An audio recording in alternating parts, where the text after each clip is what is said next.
And welcome to round 18, RDNFL match of the round here between the Riddell Bombers and the Wallan Magpies at Riddell Creek Reserve. You have myself, Tony White, and as always, Paul Turner. Paul, how are you today, buddy? No, I'm great, Tony, and it's actually a cracking day for footy, isn't it? There's a little bit overcast, but not much of wind, and we're in for a great game of footy. Don't jinx it. But for all our loyal listeners, we have the man of the hour, the man of the year. We have Darren Sideshow Bob Quirky. How are you? All right, how are you? Yeah, very good, thank you. Now, mate, we've been trying to get you on all year. This is the highlight for us because you're our favourite umpire, mate. Every time you go around the ground, we enjoy watching you do your boundary umpiring. It's really good fun, and we have a good time with it. So, tell us a little bit about yourself. Like, we caught up last time we were here, and you said you were doing some research into your name and in your ancestry, and you actually worked out you were part Viking. So, should it be Ragnar Lothbrok rather than Sideshow Bob? Tell us a bit about that. Oh, I just found out some information about the Quirk name. I thought it was Irish, but it goes back to Scandinavia and the Vikings about 2,000 years ago. So I don't know what that means, but obviously something good. We're good at taking over things. Well, I've just heard from your boss Harley here that you've taken over the spreader in the umpires' room. You provide all the snacks for everyone. So you're obviously making up for the Vikings pillaging everything. You're giving some things back. Yeah, well, there's a trick to that. Also, I try to make them sick so I can take their games. That's nice. Obviously, not a lot of carrots going around because umpires still have eyesight problems. There's always one that has to have a remark, doesn't it? Come on, we love the umpires here. No, we do. Yeah, we have a lot of fun with them. And I'll just let you know, mate, you've made our umpire team of the year, so well done to you. Well. On the boundary, I've named you in the team of the year, so shows how we actually love watching you throw the ball in and the way we move around the ground. It's really good. And let's just clarify, that actually doesn't get you anything. That's just our opinions. Which means nothing. So we hope Jordan and Aaron's listening at the league, so we can give Quirky something. We need personalities, yes. And you are the favourite personality of us. That's for sure. I think we nominated you Sideshow Bob in round one. Not we. Round two. Don't throw me on the bus here. You did it. Round two, I think it was in the game here, I believe. It's gained you a lot of notoriety amongst our online fans. Has anyone come to you and spoke to you about the name? And does the name bother you at all? Nah, not really. Everyone just calls me Quirky, so that's all I really know myself as. So it hasn't caught on yet. We might have to push that a bit harder, do you Quirky reckon? by name, quirky by nature? Yeah, people ask me, why do they call me Quirky? Because my name's Quirk. Right, that's why. So how long have you been umpiring for? How long? I know it's over 400 games this year, so congratulations on that too. 18 years. Oh, well done. But I used to do it for the Centrals for about 10 years. Club umpire. I did it for Melton South for a few years. And helped them survived? out.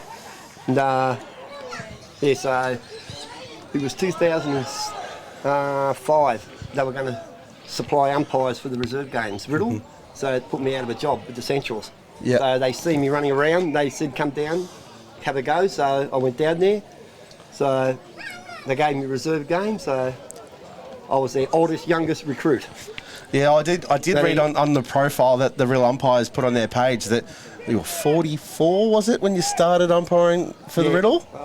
43, I think. That's not bad. Mate, I'm 36 and I couldn't be able to run a lap, so you've outdone me easily. Yeah, 43 I was when I started, so... We do have a few nursing home varied umpires, let's be honest, with Johnny Deering we've got Quirky and they're still doing more than what we're doing. So. Stevie J. Yeah, a lot of them don't know how really old I am, which is good. No, we'll keep it a secret, mate. We need some mystery about you when they're running out there. So you hear the abuse from the boundary line? I've always wondered from an umpire, does it worry you at all? Or those boundary umpires, they don't give you a lot of grief? No, not me. I don't bother about it. No, they're all right. You have fun with them. Yeah, and I think these days everyone's attitude's changed. I mean, it is. We know we need the umpires, but guys like yourself would put some personality into it. Makes it a really enjoyable day at the footy to see you running around. So, from all of us, really well done and congratulations on a really good career. And hopefully, you got the umpires boss down the front there. We'd love to see you on the final day in the seniors. Just no pressure on you though. And obviously, just leading on from that as well, the Riddell umpires recently kicked off their 2024 recruitment campaign. Is there anything you'd like to say to anyone out there listening about how good it is to be an umpire? What does it take? And anything that people may not know that is involved in the background of umpiring? Yeah, well, it doesn't matter how old you are. You can always come down. Look at me, 43. I come down, and the second year I did the senior grand final, and I was 45. Yep. You and Mad Dog and... Yeah, Mad Dog is one of the legends down here. He is. He is. Brett Hickey, Kenny, but he taught me a lot. Well, Kenny umpired Jesus versus Moses in the first game, didn't he? Yeah, He's been around a long time. Yeah. And Bruce and everyone, all the old guys are all pretty good. So anyone who wants to do it, come down.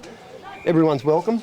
Do you see the Male finish or line? female? Do you see the finish line inside anywhere? Or are you happy to keep going? You're loving it. No. One day I'm hoping to get my grandson here. Oh yeah. How old's your grandson? Oh, he'll be 9 next year. So how early can he umpire? Oh, I'm not what's the sure. age? I think we've got a couple here that are 13 now. So we've got you for the next few we years. have. That's good. Yeah. Oh, I won't stop until I cark it on the ground. Oh no, don't do that. So I'm hoping to go out in a blaze of glory. Well, hopefully it's on a ground. grand final in about 6-7 years' time after you've done it with your grandson. Because Mate, if we're doing this in 6 or 7 years' time, we're doing something wrong. I didn't say we're going to be here. Thanks for today, Quirky. We really appreciate it. And we hope that you've taken the name in jest as well, and we're having fun. That's worry me. I've been called other things on the building site. Mate, we love having you umpiring, and we really enjoy seeing you run around out there, and congratulations and good luck today. All right, thanks a lot. Thanks for that, Quirky. Really appreciate it. Thank you. Thank you. And it is always great to have the umpires come on and have a chat, and if we can promote them, we will do our best to do that for them. Thanks, Quirky. No worries. So really, we're in for a cracking game today. This has got some relevance, this game, because we saw Riddell get done last week by a really much improved Lansfield side. So no disgrace getting beat by Lansfield. The Wallan people said a couple of weeks ago when they played Lansfield, was only they were right in at hard Lansfield, and everyone loves beating Riddell, so it is a bit of a grand final for teams when they do come up. But to see the Tigers last week get up, that's great for footy. And look, like the league couldn't have fixtured this any better. The games that are around the league today all have impact on the final five. The Wallan, the Macedon Wood End game is the big one because. Well, Macedon need to win. There's no other question. If they don't win, they're out and they're done. But also, Romsey play Lansfield to get in. Lansfield just coming off a win against Riddell. We know they're no easy beats. That's not a chalked up win for Romsey either. And we know Romsey. Depends what version of Romsey turns up. And with the massive injury out for the rest of the season, Kane Brinkhouse gone. Is it? There's news for us. That's from the inside. After the game on Saturday, he went up to the snow and had a bit of a stack on Sunday and did his AC joint and required surgery. So that's Kane Brinkhouse gone. And that's a ruck option. He was so good in the ruck when he got put in there late towards the end of the season. So that's a huge loss for Romsey. So it'd be really 5 o'clock today. We'll know what the finals are going to be. It's really all on Macedon's shoulders. I mean, lose, they're done. And Wood End will be smarting after getting done last week. I can't see Macedon beating them, but you never know. But if Lansfield beat Romsey, Macedon sneak into the 5 because they do have that 4-point advantage. Well, it's like today if Wallan... It's a huge percentage differential between the two teams. Yeah, so even if Wallan get beat today, Riddell got to knock them off by a lot to change the top 2. So, Diggers are clear on top. Wallan probably finish second. We'll have Riddell probably third, and the other two will be Romsey and keep me going. Oh, Wood End. Wood End, yeah. So so next week we're in for some really crackerjack games of footy. We'll be broadcasting all the senior games. We're not doing the other ones. Yep. So Saturday, Sunday for the next 2 weeks, and then you'll hear our voice every game, so it'll be great to do. I really look forward to that. Hopefully we even get Gav Sprawl and Tara Murray as well. Tara's great. Yeah. Her knowledge of this league is just out of control, so I look forward to calling those games. Cool. So just for everyone's advantage here today, Wallan it's not convincing because Riddell are 4 goals 4-28, leading Wallan 1-11, which is poor kicking 17. And you've only got over 3 minutes left. Well, you and I have had a task this week. And we had a go at doing teams of the year for each of us. Now let's just look. When I come up with the idea, I thought, it can't be that hard. Better, thanks on a Friday lunchtime giving me the heads up on this one. I reckon I redid my team 3 or 4 times. Mm-hmm. And I still apologise to people that I may have missed. I missed 2 games during the season, and they were Diggers rest games. So, I've got the Diggers players in that I know, but there's probably some that I've missed as well. So I do apologise for that. But it's really hard. So the way we did it, and the way I did it anyway, I didn't go off the paper results. I went off the games we saw and the players we actually saw play. So some of these players may not be in the best 40, but the days we saw them, they dominated and played good footy. So that's why I put them in. I even went to this point where I did coaches, and as I noticed you've done too. We have a few similar, but we'll read them out to everybody and everyone can have a look. We had a really good look, and Wallan are coming back here. It's only 5 points difference, so it's going to be a good game in the seconds. The other thing that we've done too, I did umpires of the year as well. So just a bit of fun. Yep. Doesn't mean anything. It's got no relevance. There's no awards. It's not RDFL endorsed. It's not RDFL's opinion. So you can all disagree, and everyone's entitled to their opinion. So and look, like we encourage some debate online as well, but don't just tell us that we're wrong. I want you to have a crack at either your own or tell us who should come out and who should come in. So some of these players may not have played in the positions, or they just went through those positions, but we had to try and fit them in. So they're not all midfielders. No. Some of them are a little bit unusual. So we'll just read each other. You read your deep in defence, your back line first, and then I'll read mine out. All right, so my back line. Back pocket, I've got Bryce Williamson here from Riddell's Creek, Jordan Reardon from Riddell's Creek, Nathan Tassari from Romsey. Half back line, I've got Will Thornton-Gielan from Melton Centrals, Ben Sonigan from Riddell, and Tommy Schwarzenberg from Diggers Rest. Okay, that's a fairly good line. Mine, Darren Robinson from Lansfield, Ben Sonigan from Riddell, Taylor Hine from Diggers Rest, Will Thornton-Gillian from Melton Centrals, Will DePetro. You got Jacob, don't you? Oh, no, you did the wrong one. I was about to, yes.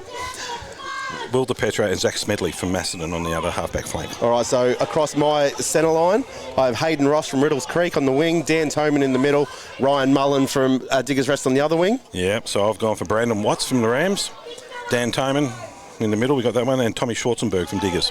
All right, and then across the half-forward line, I've got Nath Raymond from Romsey, Mitch Day at centre-half-forward from Diggers Rest, Jacob Hickey from Diggers Rest on the other half-forward flank. Yeah, but I've gone Nath Raymond as well from Romsey. Those 6 goals we saw him kick last week, sort of put him in that team, or a couple of weeks ago. Jack Jedwab, because everyone says he plays forward, but he actually plays up and all over the ground. Dylan Tarkson on the other flank. Yeah, and then across my full forward line, I've got Dylan Jobson from Melton Centrals in the forward pocket, Jack Jedwab full forward, and Declan Filan from Macedon. Okay, so we've got one the same there. I've gone for Declan Filan as well in the pocket. Mitchy Day, I've gone at full forward.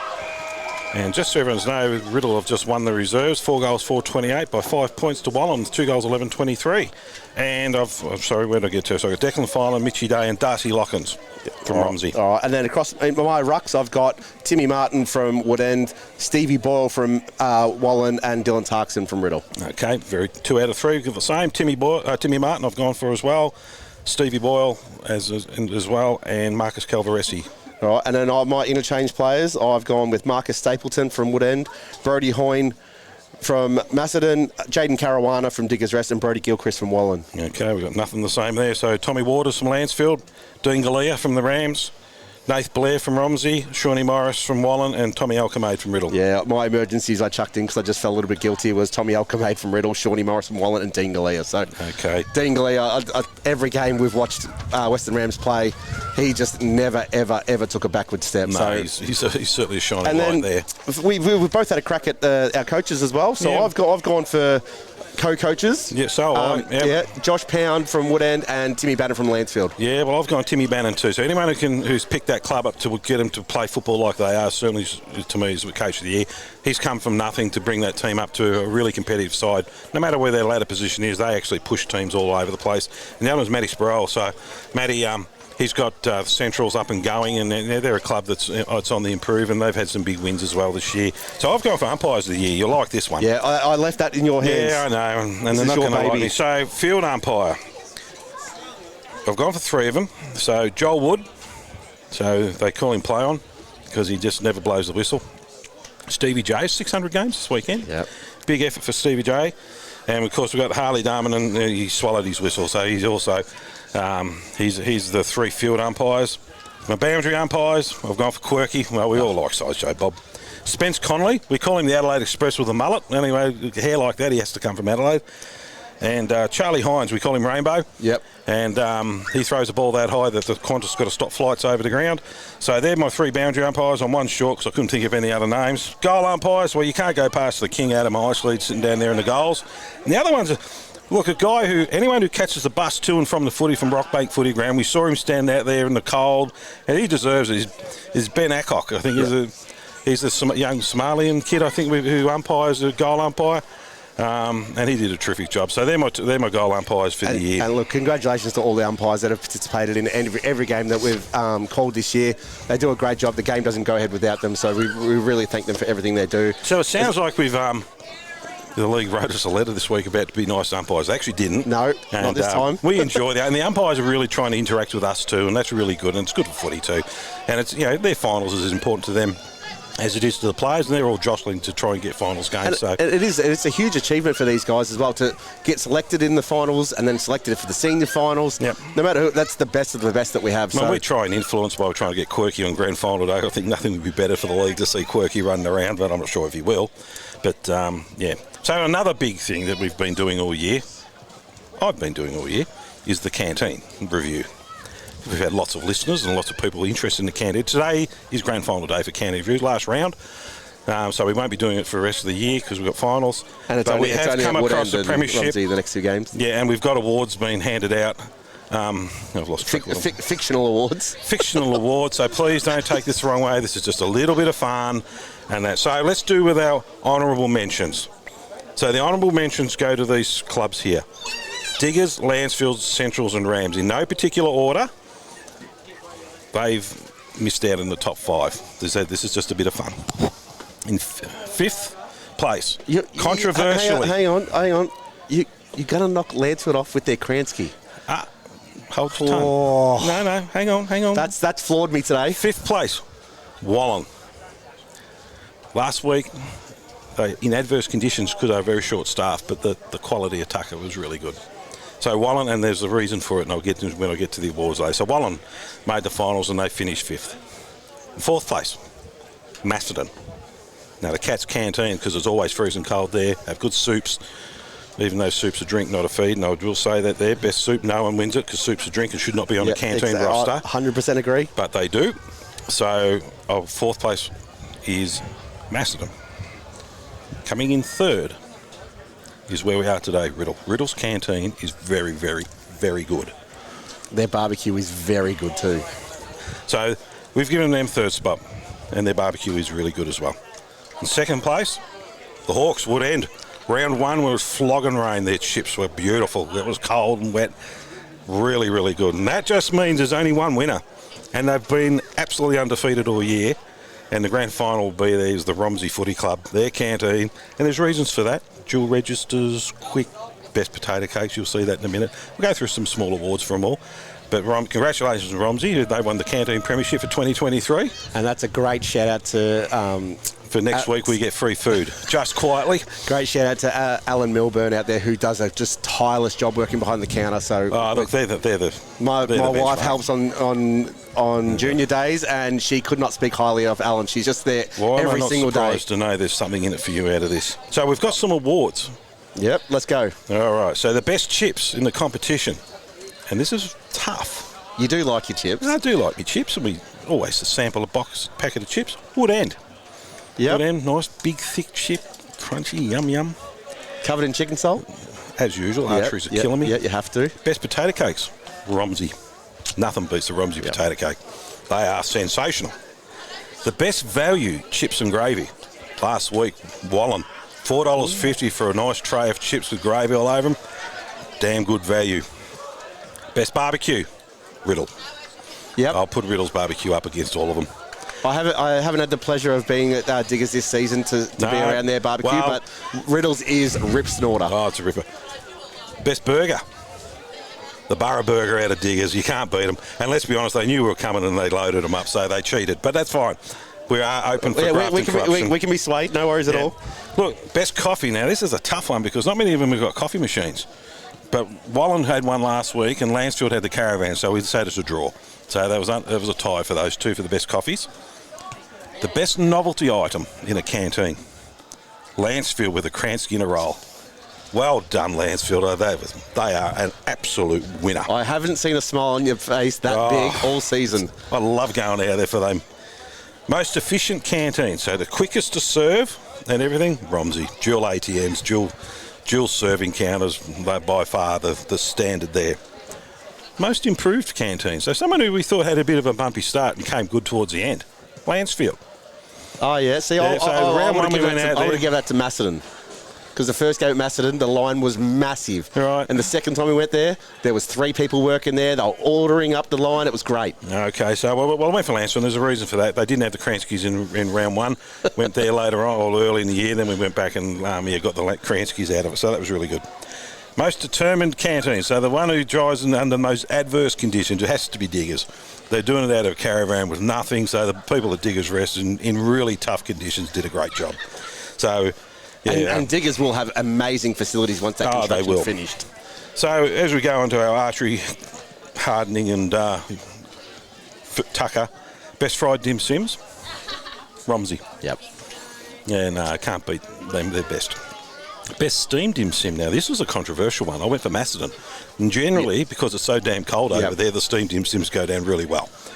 And the soy sauce is really nice too. Absolutely. Best soup, as I said, I didn't give anyone. No, I didn't. I actually said no one. Because soup shouldn't belong on a canteen roster. I know canteens do it. It's a drink. It's not a food. And it shouldn't be on anyone's canteen roster. So just to go through it one more time, Romsey won the premiership this year for the canteens. Second place was Wallan, third Riddell, fourth Macedon, fifth was Wallan. Honourable mentions to all the other clubs who do a great job of just having a bit of fun with it. We are open for graft and corruption next year. Just remember that, everybody in canteens, you see us wandering over, we happily take a bribe, not a problem in the world. So, and that's it for the year. That's the canteen review done for 2023. And I think we might just have to reiterate this just after half-time, because a lot of people may not have joined us just yet, but I know we do get many questions about your canteen review. Well, we can go again at half-time if you like. Generally, we try and have a break, but we'll do it again if you want to. We'll just do it just before the third quarter starts. We'll just lead into that. But let's get cracking on today's game, because today's game is going to be an absolute belter. It will be, and this is like these two teams will face up against each other very, very soon as well in the final series. So a couple of changes in. Josh Valinskas is out for Wallan, Mason Bowden is out, and Stevie Boyle, which is a big loss, he's also out. And number 11, Damon Corp, comes in. So they're the changes we've got at the moment for Wallan. Riddell at the moment is going in as selected. We haven't heard any more about changes at Riddell. And just on Riddell, like we both put Dylan Tarkson in our team of the year. It was a pretty easy choice. But he's now collected 4 RDFL team player of the week for the season. So if he's not a red hot chance for this year's Bowen, there's going to be some contenders. Stevie Ball's going to be up there. Shawnee Morris is going to be up there. My personal pick, I know you'll say I'm biased, but I think Nath Raymond is a red hot chance. No, you are biased. From Romsey. So completely biased. But I think having 4 player of the weeks. Look, last week 30 disposals, 5 clearances, 17 contested possessions. We know he's a bull. We know he's 17 contested possessions, and then to go with that, 4 goals. You couldn't ask for much more than that. And I look at it a bit differently, and I'll say with all due respect, when you're 6'7" and weighing about 120 kilos, and you're under the umpire's nose every bounce, it's going to be hard to go with a guy who is this proven vote getter in Timmy Martin. Yeah. Because he's the first person they see when that ball goes up, and he's such a big, imposing figure that he's memorable. Yeah. And I'm not saying umpires will look at Dylan and all this sort of stuff, but Timmy doesn't say much. He keeps pretty much quiet, and he's such a huge man. He's in their eyes all the time, and I think that's where it'll go. Yeah. And look, he's already won 2. He's won 2 Mickelsons in Bendigo. And Woodend's had a fantastic season, so they're going to get votes. Dan Tomer's going to take a lot. Yeah, they will. Ben Tomer's going to take a lot, because Ben Tomer's done really, really well this year as well. Yeah, so 2s and 3s out of those games will be those 2 players. Yep. And you're right, you hit on it. Dylan Tarkson's just the most dominant midfielder. I still think he's probably the best player in the competition here. You shoot over to Wallan. They were the proven vote getters too. I mean, Boyle won last year. So, they're a proven vote-getting side as well. But, you look at, just go through them, their side, Gilchrist down back with the long flock, with the hair. They're in umpire's eyes, not that you see, but generally it's a midfielder's award. Yeah, and look, there was, as we said, there is a lot of good midfielders out there. And let's not do the 2 Rams boys. I'm not sure if one of them got suspended during the year, which might have hurt him off. But in a reasonably ordinary side, they will be hard to beat. And the young fella from Melton Centrals, who we put in team of the year, Will Thornton Gillen, yeah, he'll poll a lot of votes. Yeah. Yeah, those left footers, they always poll really well, don't they? Because they've got that nice laconic style. Let's just quickly, before the game starts, we'll just quickly run through the rest of the games today. Melton Centrals versus Diggers. Look, Diggers probably going to get that, yeah. They have to. It's coming in the finals. We've got Riddell versus Wallan here, obviously. Romsey versus Lansford at Romsey Park. It's a huge game for Romsey. Must win to at least put pressure on Macedon. Yep. But Lansford's no pushover. And then we have Woodend Macedon, which if Macedon win, doesn't matter what Romsey does, they're out of the finals. Yep. But Woodend coming off the game that they should have won last week against Wallan will be absolutely furious, and I think they might give Macedon a fair touch-up. I agree. Not disagreeing for once, I'm actually agreeing with you. There's always a first. Who did you tip today out of this game? I tipped, I think I tipped Riddell. Yeah, me too. Sorry, Riddell. 7, I think. Yeah. So as we look here, Riddell will be kicking to the right of screen. Hayden Gill was fantastic in the ruck last week. Be interesting to see him go again. You can see he's up against Nathan Mills. Nathan Mills has got the body size on him, but the athletic beast that Hayden Gill is, he needs to make sure that he does exactly what he did last week and get around the ground really well. Yep. Okay. Stevie Ball is going to be a huge out, though. Huge out. So Wallan's kicking left of screen. There's really no wind to play advantage of here, but today they were really struggling to kick goals. And Stevie J, the 600 games, holds the ball up, and here we go. Up it goes. No one's advantage. Ball just hits the deck. Coming out. The free kick's been picked out here, and it's going into the middle, going to the Bombers. And it's down there to Matty Said. Looking, not Said, sorry, that was Josh Lanyon. Kicks it down long. Looking for a marking contest. Ball's punched out. Well, we had Bowden, he's out there, and there's a 23 running out there for the Magpies. So a bit of a late change, or something's happened. So the ball's out in the left forward pocket for Wallan. Hayden Gill's in the ruck versus Dylan Tarkson. Tarkson uses the body, taps out the back, but it's taken by tackle. Morris, who's slammed to the ground hard by Basenko.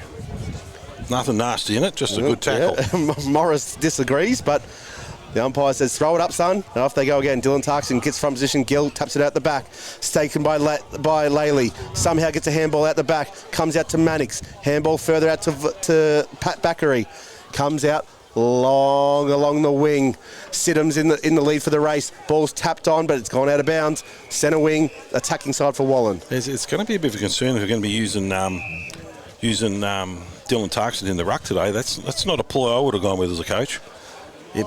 Maybe they're thinking that they can exploit Gill with the lack of body size with a ball like Tarkson, but it definitely wouldn't be my first choice. No, not at all. So be thrown in on the outer side wing, right in front of the Basenko sign. Ball goes in. Gill gets front position. Mills, two hands smack banging the numbers, and that goes straight to Gill. So Gill's going to line up for the first forward entry for Wallan. Sends it long. Perry's down there. It's going to go out the back. Jordan Reardon. Oh, well marked there by Riddell. Oh, I thought that would have been 50 on Perry's. It's kicked out wide to Bryce Williamson. Williamson kicks it further out and has gone to Sloss. Sloss plays on, sends it inboard. Oh, Basenko. He's paid it. Oh, no, he's paid play on. What are they doing here? Because they actually paid the mark. Oh, it definitely wasn't a mark. Yeah, Oscar bounced straight out of the chest. Here goes Quirky, our favourite umpire. We know him as Sideshow. Don't confuse everyone. He's been waiting for this. He's on camera. Oh, it's a shallow throw in from him. The umpire, Ruckman worked to the front. Tap down. Down in there, taken out Tarkson, who just drives along, looking down the line, and the ball's punched out of bounds and slammed heavily in the fence, as Ben said.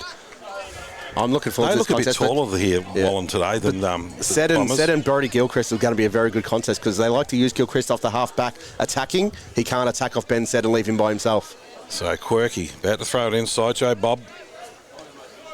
That's a better throw, and still narrow. Tapped down the front by Gill.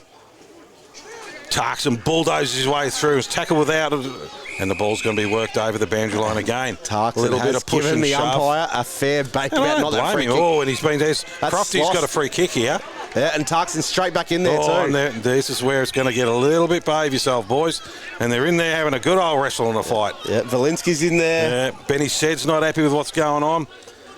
But there's going to be a free kick, and it's going out to Nathan Croft for the Bombers. Right in front of the coach's box. It all settles down. Amazing when they pay a free kick, it settles it out. Croft kicks long, looking for a marking contest. Oh, nearly taken down there by Trent Steed, yeah. Cal Williamson. Quick snap. Cal Williamson. No, oh. he's missed it to the right. We had the crowd up too. The running banana. So he brought back in here by Langbourne. Chips it in short to the right back pocket. Pat Backery runs away with the ball. Looks for the handball. Gives it away. Off to Cox. Cox goes further out to Morris. His ball smothered by Alchemade. Oh, great bounce pick up from Alchemade. Running inside with the left boot. Has a flying shot. It's gone across the face. Hit the post. So that takes Riddell to 0-2-2. And a Plays really Wallan, quick gets a transition score. out. The ball hits the deck. That was Gilchrist. Couldn't pick it up. But by hand, he gets it back, and it's a terrible kick. Looks down for Gill. One way, then the other. Hands it over. Late tackle on him. Ball's into the middle of the ground, and that's a good mark down there by Muldoon. Todd Muldoon plays on. Just bangs it up high, and it's all Riddell out there at the moment. Ball hits it down there by Lanyon. Working one way or the other, hands over, looking down there for Harry Sloss, runs over the ball, the Magpies pick it back up, comes in through Pat Backery, kicks it long down the line, looking for the old fella down there, Matty Perry, drops what he should have taken, comes out to Sugar Son again, he's just a nice little chip and just settles it down, looking out for Tommy Alchemade in front of the scoreboard. And this is where they're dangerous when they get this switch going. Tommy Elziel, I think we got it this time, kicks it out wide now, looking down here for Travis Martin. So Martin has the ball on centre wing, Coventry side, sends it in toward, but it's cut off beautifully there. Somehow the bounce back to Croft. Croft goes forward, gives the handball off is Dylan Tarkson. Out towards Shaw. Shaw goes inboard for Steed. Steed marks just outside the 50. It's too far out for him, so though. Steed goes inboard further again and finds Cal Williamson. Cal Williamson goes again, another short option. Dylan Tarkson all alone, 25 out from goal. How does that happen? Oh, the short kicks are starting to cut the Magpies up a little bit there. It wasn't just the short kicks, but they were changing the angles, which had Wallan in scrambling defence. Just got all lost with Dylan Tarkson there. So Tarkson looking to open the account here for the Bombers Riddell. have got to do this because they're not as tall as what the Magpies are today, so they've got to move it around and create space. And when we've seen them do it in the last few weeks, they actually do it really well. So in comes Tarkson. Nice steady approach. Plenty of camera time. Looking to just stamp that bow and metal around his neck. Gets on the runway now. Sends on his way. It's coming back. No, he's to the right. Hung it out right. That's so Riddell, shots. three points so far to Wallan. They're really going to try and get a go in here. They've got to make the most of this fast start from them. Brenton Cox just waiting for the ball to be returned. We'll bring the ball in for Wallan. Cox in absolutely no hurry at all. No, they've just got to play a bit of a slow, clever thing. There's a short option down in the pocket. Callum Langbourne's made it, and that's where it's gone. Langbourne has dropped what he should have taken. Now there's a bit of pressure on hands and knees. Hands it over, gives them the opportunity to get out, and that's a good mark taken down there by Angus Love. That's a glorious head of hair, isn't it? It is. That's a glorious head of hair. Short hit up, and that's a good take down by Todd Muldoon. Muldoon, this very patient build up here by the Magpies. Out wide down here for Villani. Thought Vianney could have gone then, but he held it up. Now he's got to make sure he hits the target. Drives it long. Really to no one's advantage there. Ball's going to be punched out of bounds. And we're going to have a throw in. Wallan's attacking side just shy of the 50.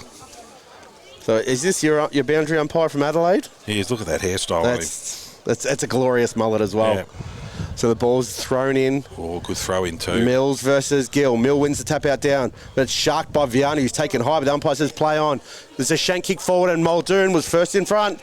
Read the ball quicker than Sonigan. Gill today should have a field day because he's got the ground mobility over Mills, and it's really important that he uses that. Mills not looking overly fit, and you'd say that Hayden Gill would have a lot more effect around the ground. And Gill is using his body smart. He's not going into man-on-man contest. He's using his leap. Muldoon has a shot. He's kicked it well. Todd Muldoon, just like that, puts Wallan in front with their first score of the day. 1 straight 6, leading Riddell 3 points. And that's 8 minutes gone on the Bendigo Bank scoreboard. Nice shot from about 50 out and carried the pack. And Hayden Gill wanted the wraparound handball, and there was no way Muldoon was giving that off. No, when you kick that distance and that, look, the wind is probably favouring that side just a little bit, but that was a beautiful kick.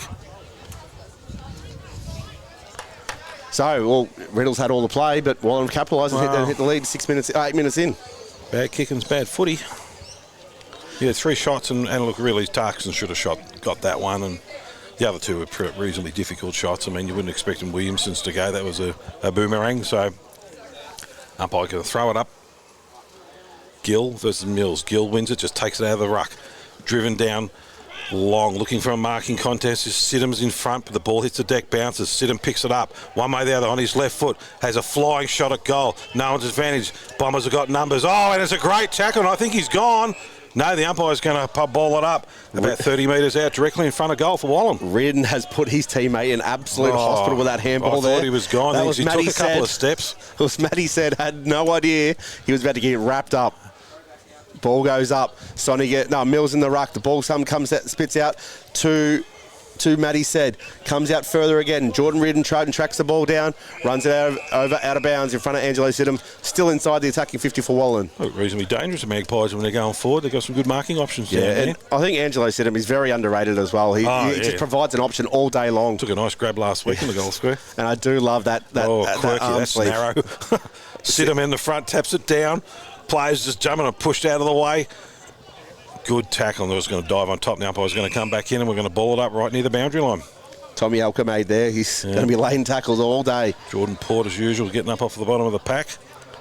And Jesse Horton too. First time I've seen him today. So Sidham with a big leap, jumps over top, and shark there by Alcomade, who's wrapped up immediately by Shawnee Morris, and the umpire says, "I'll have it, thanks." Rule of threes. Next one will be a free kick. Which way it goes is probably more important. So look at Sidham. He's got the run and the leap. Look at that. This huge vertical leap he's got there. Somehow gets the ball back out. The handball goes forward. But wrapped up. I thought it was too high. Kick. It's going down to Jacob Langborn, going to get the free kick. Yeah, and this is the boy who came out last week. Come out, kicked 3 1/4. So this is where Nathan Mills needs to learn a little bit of ruck craft. If Sidham and them are going to jump all over him, he needs to get body or at least a hand on the ruckman so he can feel where they're coming from. Just standing there and leaving yourself open is not helping him at all. So Langborn last week, he was the fire starter of the comeback. It's not a great shot. He's hit the belly of the ball. It's been spoiled through. So that takes Wallan to 1-1-7. Play leading Riddell 3 points. 11 minutes gone first quarter. Short kick into the middle, looking for Williamson. Hands it off out there to Ross. Ross down, just chips it out wide. Doing what the Bombers do well, be patient in their build-up. Hit up down there looking for Said, and the ball's going to bounce out of bounds, and we're going to have a throw-in. Half-forward flank. Riddell's attacking into the ground. Very lucky there. Owen Fowler fell over, and Ben said was out by himself. Yeah. So lucky that ball went out of bounds. They would have been in all sorts of trouble. Wish they'd play on this side of the ground a bit today. It'd be handy, wouldn't it? Here comes the Adelaide Express, throws it in. Up it goes. Ball's tapped over the back down there by Gill. One way, then the other. The Magpies are going to try and clear it out, but Sonigan's there. Good, hard contest. Well done by Braden Byrne, who's just used his strength, but the ball's smothered. In the middle of the ground, working down there hard is Matty Said, who's been really dominant for the Bombers this quarter. Looking for a hand option over to Williamson. One way, then the other. Takes off. Hits looking for a hit-up target, but it's gone over the back. And that's a good grab, though. Tommy Alcomade. What's he doing down there? Doing what he likes. Very, very smart footballer. Knows how to drift forward. Knows how to just go where the ball's going to go before everyone else does. And they sort of need this one just to settle down a bit here, the Bombers, because they've had a bit of the play, but it's really not much going where it's supposed to for them. Yeah, they've had a lot of the play here. Tommy Alcomade. Hop and a skip and a jump on his left foot. Drives it through and it's gone across the face of goal, and there's another point to the Bombers. So that's 4 points. So Wallan 1-1-7, lead Riddell 4 points. We've played 12.5 minutes in the first quarter. Brought into Fowler in the right back pocket here for Wallan. He goes further, clears the defensive 50. The contest is up there, it's punched away from Crawford. Angus Love picks the ball up, handballs off to Pat Backery. Sends a little inside ball to Gill. Gill sweeping handball outside, handball looking for the captain in Michael Mannix. Mannix has dropped it, he's got time to pick it back up. No, he's overrun the ball. Ross picks the ball up, hits the ball outside, comes across to Dylan Tarkson, down to his teammate who kicks it forward, and it's turned over there to Callum Langborn. So Langborn in defence, just going to hold it up. Not a lot of leads for him. He's just going to kick it down the line, play it safe, looking for a big marking contest. Gill goes up also goes this Trent Stead. Ball hits the deck. Players just charging in for the Moody. Langborn one way than the other, but his ball's picked up. Who's got the speed to get the ball here? Jackson Wallan, he just chips it out wide, looking down for Nathan Mills, the big ruckman, and he's going to let it go out of bounds. Poor kick from Wallan there. It was, and you don't really look for ruckman when they're out by themselves. And if you do, you make sure you hit the target. You don't get him chasing the ball. No. But I tell you, Hayden Gill's having a game and a half here at the moment. He's enjoying this ruck. Ball's just tapped to no one's advantage. Tarks it down in the middle of the pack. Tries and bulldoze way. He's well tackled, and he's got a free kick, though. He's very lucky there, I thought. So Pat Macri just slid over the top there. Plays on. Drives it long, looking for a marking contest. Worked underneath the ball. That's a great set of hands. Callum Langbourne. Great mark. Langbourne chips it out wide. Out there to Love. Just holding it up. Kicks long down the line. Looking to the middle of the ground. Ball hits the deck. That's Crofts in the middle down there trying to get it down. Good tackle down there in the bottom of the pack, and the umpire's going to come back in, and we're going to throw the ball up dead smack in the middle of the ground. 14 and a half minutes gone first quarter. Wallan leading 1-1-7 to Riddell, 4 points. The Wallan are all over him at the moment. Wallan are certainly the dominant side. Umpire throws the ball straight up. Gill gets the front position, but Mill smashes it forward, but sharked by Mannix.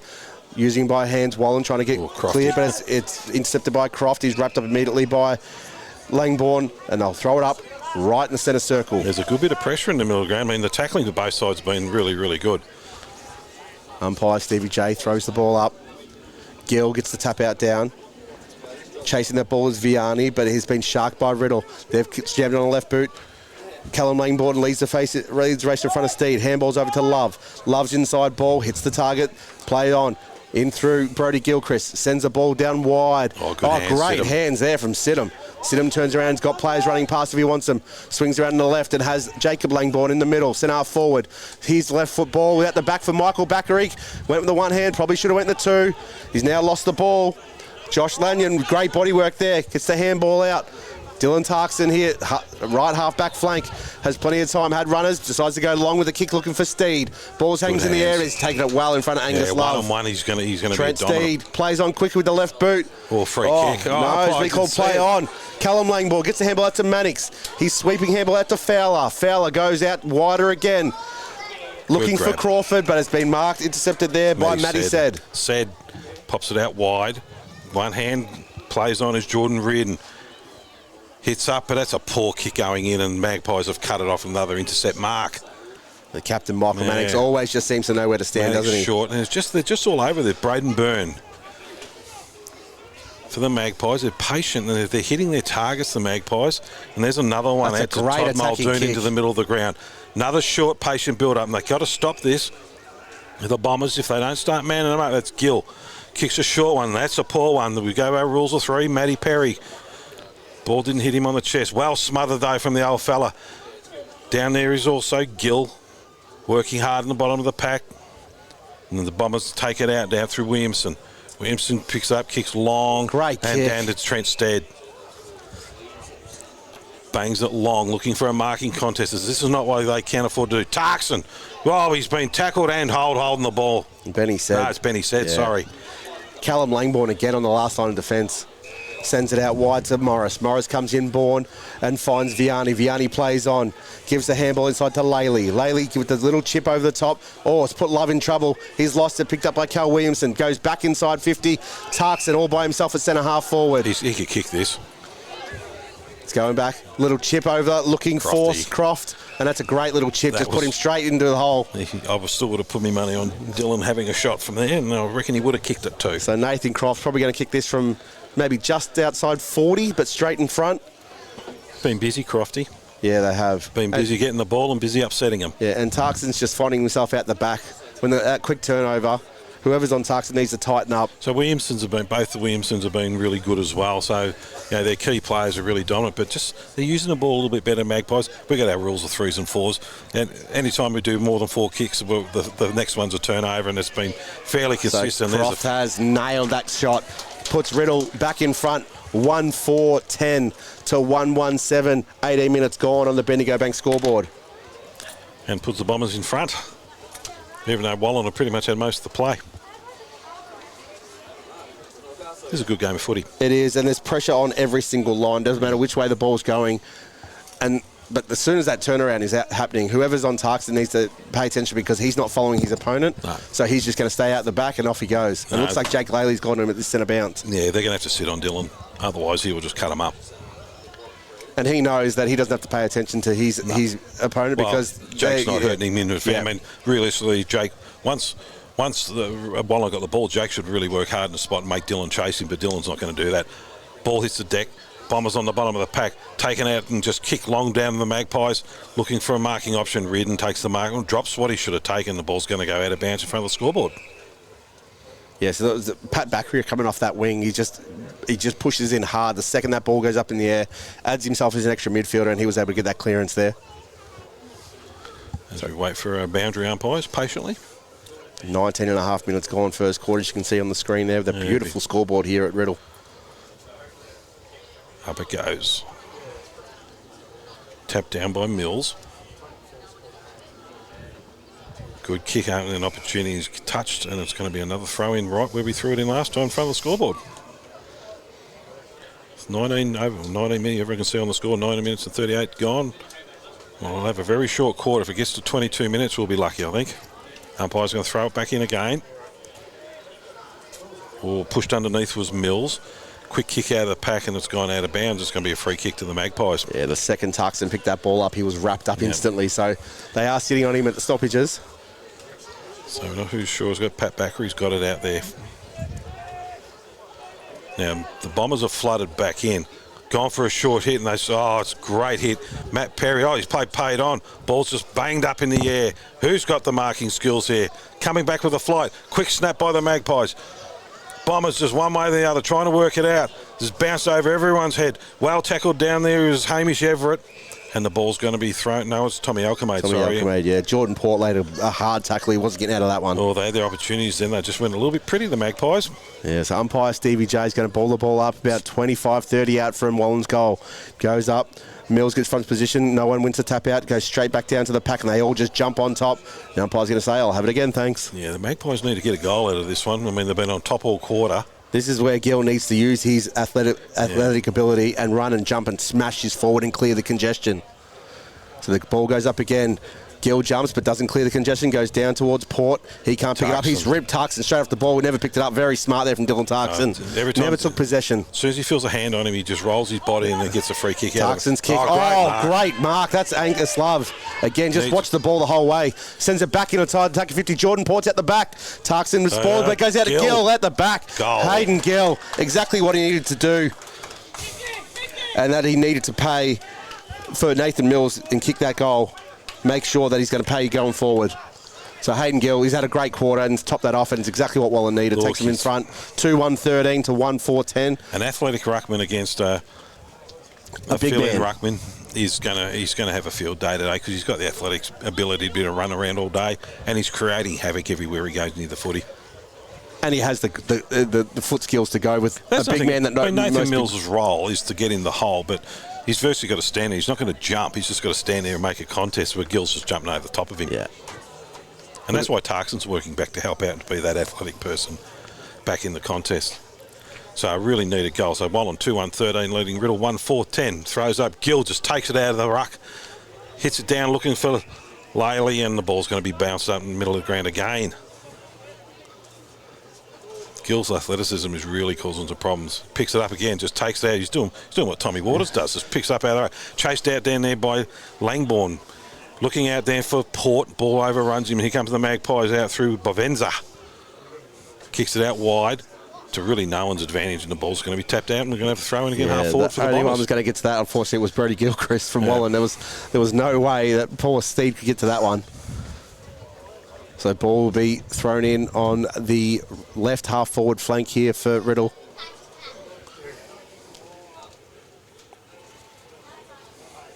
Ball gets thrown in, goes very high, shallow. Gill from the backs punches forward, but it goes straight down to Tarkson, who the ball somehow gets spat out the back. Croft is able to get back on it first. Handball's back to Steed. Steed sends it inside 50, looking for set at the back, but it goes over the top. Fowler has it. Ball falls in his hands this way, that way. Gives a 1-2 handball. Morris goes back to Brodie Gilchrist. Gilchrist sends a shank forward. Almost, Nathan Mills somehow lost the tackle on Love there. Comes out via Jake Laley, who sends it just 55 metres out of the danger zone and out of bounds on centre wing. So we're going to throw it in. It can't be long to go. And we've got not long to go. And there's the siren. So Wallan 2-1-13 and leading Riddell 1-4-10. A really entertaining first quarter of footy. Yeah, look, Riddell obviously jumped out of the blocks, kicking those 4 straight points, but then Wallan just took all momentum back to themselves. Really a 3-point lead to Wallan's probably exactly where it should be. Well, Wallan are using the footy better at the moment. And look, it's even though it's only 3 points in the game. But the goal kickers, we'll go through those now. Toddy Muldoon's got one for Wallan, and the other one is Hayden Gill, who snapped that one and then. And for the Bombers, the only goal kicker got Nathan Croft. They've had their chances. It means 5 scoring shots to 3, but we're not able to make the most of it. And they were tough shots. Williamson's snap out of the pocket. Dylan Tarkson probably should. I mean, realistically, Riddell probably should be in front. Dylan shouldn't have missed that one, but the way the Magpies are moving the ball, they're just moving a little bit cleaner at the moment than the Bombers. Yeah, look, and it's going to stay that way a little bit, I think, throughout this game. I think it's going to be who can make the most of their chances. I was told by a source that was at the Lancefield-Riddell game last week that there was some extremely choice words said after the game coming out of the club rooms, and look, the coach gave them an old school bake from what I was told. There was a lot of choice words that can't be repeated online. So some of the things that the Bombers are trying to do. So they've got a smaller forward line. They've got to play a hit up forward, but they're not. They're bombing a little bit. There's a few times they've tried and they're trying to do absolute bullet passes. Instead of players running into position, they're trying to do bullet passes to one-on-ones, and that's going to really hurt them because they're really hard kicks to do. The Magpies at the same time, they're coming out of defence, they're running the ball out of defence, they're not bombing, they're using 2 or 3 short kicks, prepared to get to the wing and then look long from there. Their game plan at the moment is better than what the Bombers are doing, but they've got the height. And they've certainly got first touch advantage with Hayden Gill in the middle. I mean, he's absolutely Nathan Mills is getting a little bit of a hiding here at the moment. And Mills has got to work out how to beat this. So, coming head on to him and letting Hayden get all these easy ones in the middle by just taking one-on-one is not what's meant to be happening. I mean, he's got to get touch. And any ruckman, so instead of coming head on, he's got to come from the edge of the line and get touch of Hayden's to stop him do it, even to the point just body, because he's a lot bigger in the body, Millsy, than to Hayden Gill. So they've got to clean that up because Hayden Gill is absolutely cutting them to bits at the moment. Yeah, you're seeing towards the end of that quarter there that Dylan Tarkson sort of he caught on to what was happening, so he was running straight through the middle of that circle. So the second that Gill grabbed the ball, he was tackling him, so he couldn't get the clearance. To be really honest with you, looking at the fitness levels of both the players, it's only going to get worse for Nathan Mills through the game because Gill's young and fit and athletic. Mills is a touch ruckman who needs to be able to lean into him. So, and down forward, well, no one's really set the world on fire down forward. There's been some good plays coming in. Both defences are working hard, but it's a midfield battle at the moment. Look, I think Callum Langborn there in the back line for Wallan has been huge. He's been repelling a lot of Riddell's four-way forward, so that's been really good. We'll just quickly run through the games around the ground because obviously all these games mean a lot today. Yep. Melton Central's jumped out to an early lead against Diggers Rest, 3 straight 18 to 1-4-10. Okay. In the Woodend Macedon game, which is a huge game, depends a lot. Woodend jumped out to a flyer, 5-3-33 to 1 point Macedon. So that's disappointing for Macedon there. Unbelievably disappointing on a huge day for that football club to put that performance up in the first quarter is really disappointing. And Romsey inaccurate in front of goal again. It killed him the last few weeks, 2-5-17 to 1-1-7 against Lansfield at Romsey Park. So, as we know with Romsey, it depends what team turns up on the day. So. And not even on the day. It can be within a quarter, not even for each quarter. So that's going to be a huge game to watch. We really look forward to trying to keep in touch on these scores throughout the day as well. But look, the second quarter here, there's no wind to speak of, so we can't say that Wallan was kicking with the breeze. Absolutely perfect day for football. Dylan Tarkson's probably the leader for Riddell at the moment. Is one best players for him. Dylan Tarkson's leading it for there. Crofty's had a good game, and both Williamsons have been really, really important. Matty Sed's done really well too in defence. Shoot over the other side of the fence. Jacob Langborn's been good for them. Pat Backery we've caused a few times, or one of the Backeries, I'm not sure which one it was. It's Pat on the wing, yeah. Shawnee Morris hasn't done a lot. It's been really, Gill's killing them. Fowler down back has done really well too. He's been, last line of defence. So, and Angus Love has been really good for him as well. So, a real evenly matched quarter and 3 points in. It's fairly accurate. Yeah, exactly right. I think the scoreboard basically reflects who I think had the better of the quarter. They both had their momentum swings, but overall extremely tight. So a 3-point score differential is probably about right. It is. It feels like it's been a long quarter break as well. So it's been a long year, mate. Look, 5 weeks to go, 4. Yeah, to be honest, I couldn't have asked for a better first year calling than being here part of the RDFL. It's been an amazing season with so many good teams coming back up. Like, this is why I picked Josh Pound as one of the coaches of the year, because coming from Wood End, being not an easy beat, but they were sort of just above the Western Rams and the Lansfields of the world, to being third on the ladder for most of this year. Lansfield has turned their whole club around on the field and off field, which is a huge thing.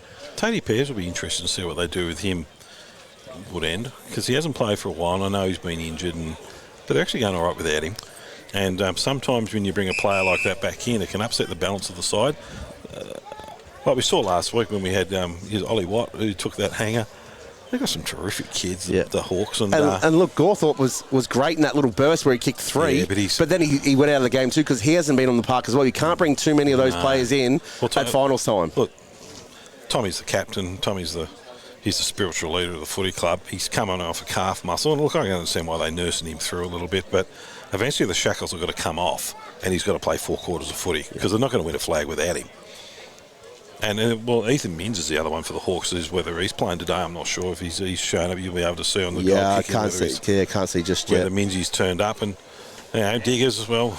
Diggers always struggle against teams below them. I mean, and look, all these teams are as guilty as each other for that. Riddell particularly do that, and so do Romsey. If they're playing one of the lower sides, they just seem to take the foot off and cruise. Yeah, and look, that's one good thing about this competition, that if you've done that this year, you've been punished with it. And Riddell copped it last week. You can't take your foot off against a team like Lansfield.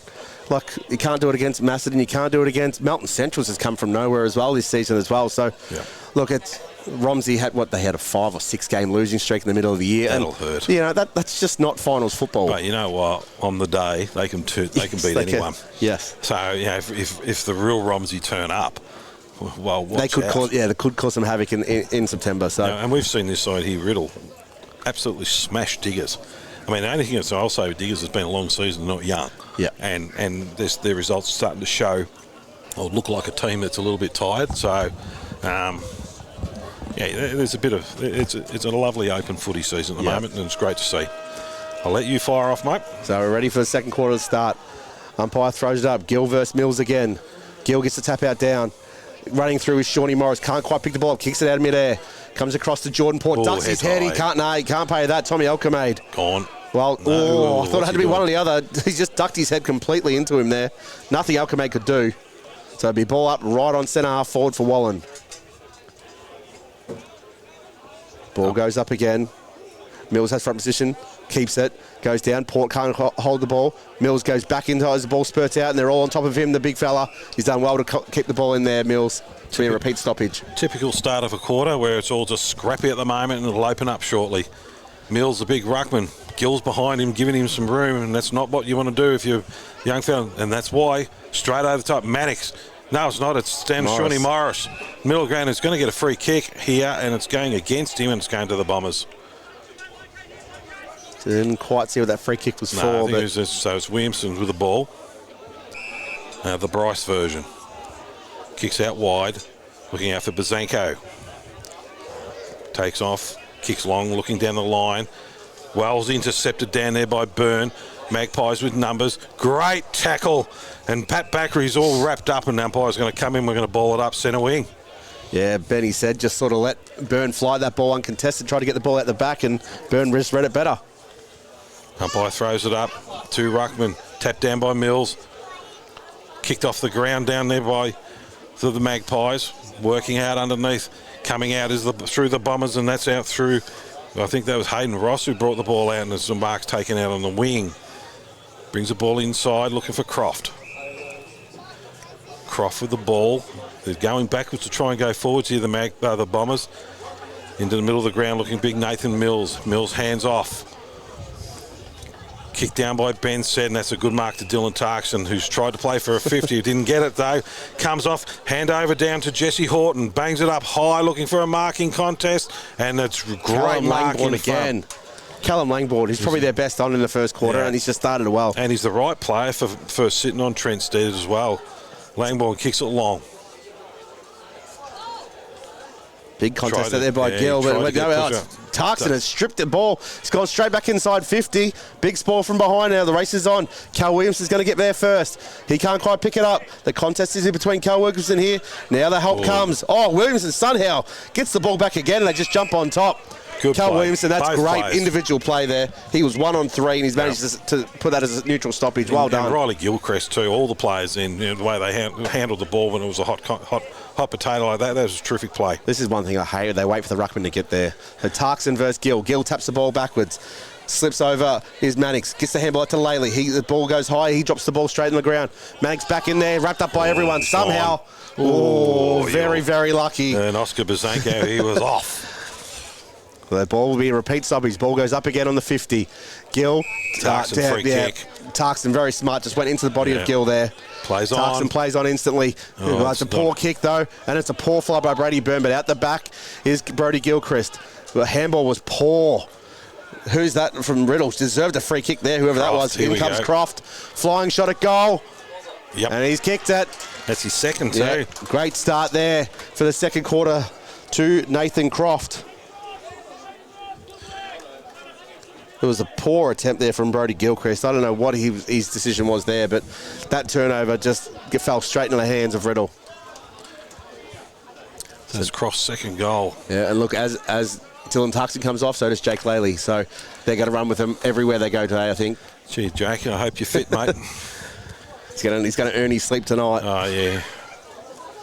They've got to clean this ruck up, though. I know we've been harping on it about a bit, but this is starting to get a little bit concerning if you're the Riddell coach, what's going on here in the middle of the ground. Well, Dylan Tarkson played it perfectly. Just ran his body into Gill without Gill being ready, and he threw his left arm over the shoulder. So, and that's what Millsy's got to start doing. At least he's trying to come off the edge and get body feel. Ball's tapped down. Players just pile on top of him. We're going to get another throw up in the middle of the ground. But Gill read that too. So as Mills come around to the line, Gill just went directly opposite him. So they still get that same run and jump. He's giving this, and Crofty's been clever trying to cut off a bit of the run here. Oh yeah, no, that's not. You can't do that, Lucas. And it's going to be a free kick to the Magpies. Driven down long, and that's... Oh, Muldoon's dropped the sitter. No, I think it might have been touched though in front of him. Bombers there with the numbers. Alchemade working hard on the bottom.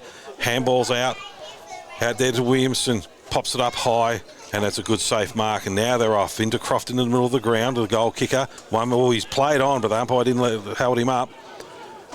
Kicks it long down the line, looking for a marking contest. No one.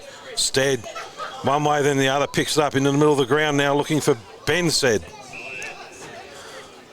Ben Said, middle of the ground. Reardon's made a lead, but it's been ignored. Just bangs it long, looking for a marking contest. Who they got down there? Ball hits the deck, and that's a good grab down Brody there. Gilchrist, he's called play on. Yes, too. And he's actually kicked the goal for him, I think. No, he's kicked it straight across the ground. Now, you'd actually say that would be deliberate if they play that. Yeah, well, I think he was trying to get past to his teammate in the left back pocket. For him. Yeah. There was no way known that was a pass. He had his mate in the left back pocket. Oh, I can't swear on air, but that's not on. So Magpies. It'll be brought back in here. They come out to the commentary side for once, looking for Hayden Gill. Went one hand, surely. He's pushed Tommy Eisel over. Tommy Eisel's going to take that one. Oh, Croft. Croft's in a filthy mood today. God, he annoys him, and it's great to see. Tommy Eisel goes back inside 50, looking for Dylan Tarkson. Somehow that was Ben Said, sorry.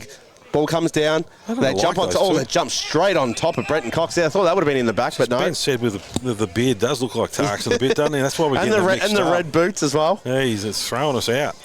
So it'll be ball Stevie up about 35 out from Riddell goal here. Steve taps it down. Cal Williamson with the flying shot. Great defense. Callum Langbourne went every way except the right way. Somehow stuck a boot out. He would have got a game for the Matildas on that one. He kicks it out wide and finds his teammate in Riley Gilchrist in the right back pocket. Scott Michael Bakary short if he wants him. Decides to go in ball with a dangerous kick. But he's found Vianney. Vianney at centre half back. Plays on. Goes straight down the middle of the ground, but he's just kicked it high in the air. Muldoon versus Sonigan. Son again gets the spoil down at the back. Bryce Williams is going to make his first back. Wrapped up beautifully by Michael Mannix. Great tackle because Williamson was out. Was too. And there's been a stoppage right on half forward flank here for Wallan. Williamson, he was well wrapped up. Matt Perry hasn't had a lot to do today. He's been Mills taps it down. One way, then the other was Horton. Pops it out wide, and there's an opportunity. Here comes Trent Stead. Kicks it long, looking for a marking contest. Down there is Ben Said. Ball hits the deck. There's an opportunity down here to Travis Martin it is. One way, then the other is Ben Said. Picks it up, has a flying snap at goal. Needs a mark. Great jump and a great mark on the goal line. To Lucas Shaw? I'm not 100% sure. As soon as he rolls over, we get to see a number on him. Yep, it is Lucas yep. Shaw, right on the goal line. So I'm even going to write this down nice and early for it, mate. That was 2-on-1, so that's a great contest there. But really, I thought Trent Steed should have went out wide. He had Hayden Ross streaming into the forward 50 open and went for the longer pass. It's worked out for them in the end, though. And that's what they've got to do. They've got to just be ultra quick bringing the ball in here, the Bombers. That's the only way they're going to, because if they start bombing, they're gone.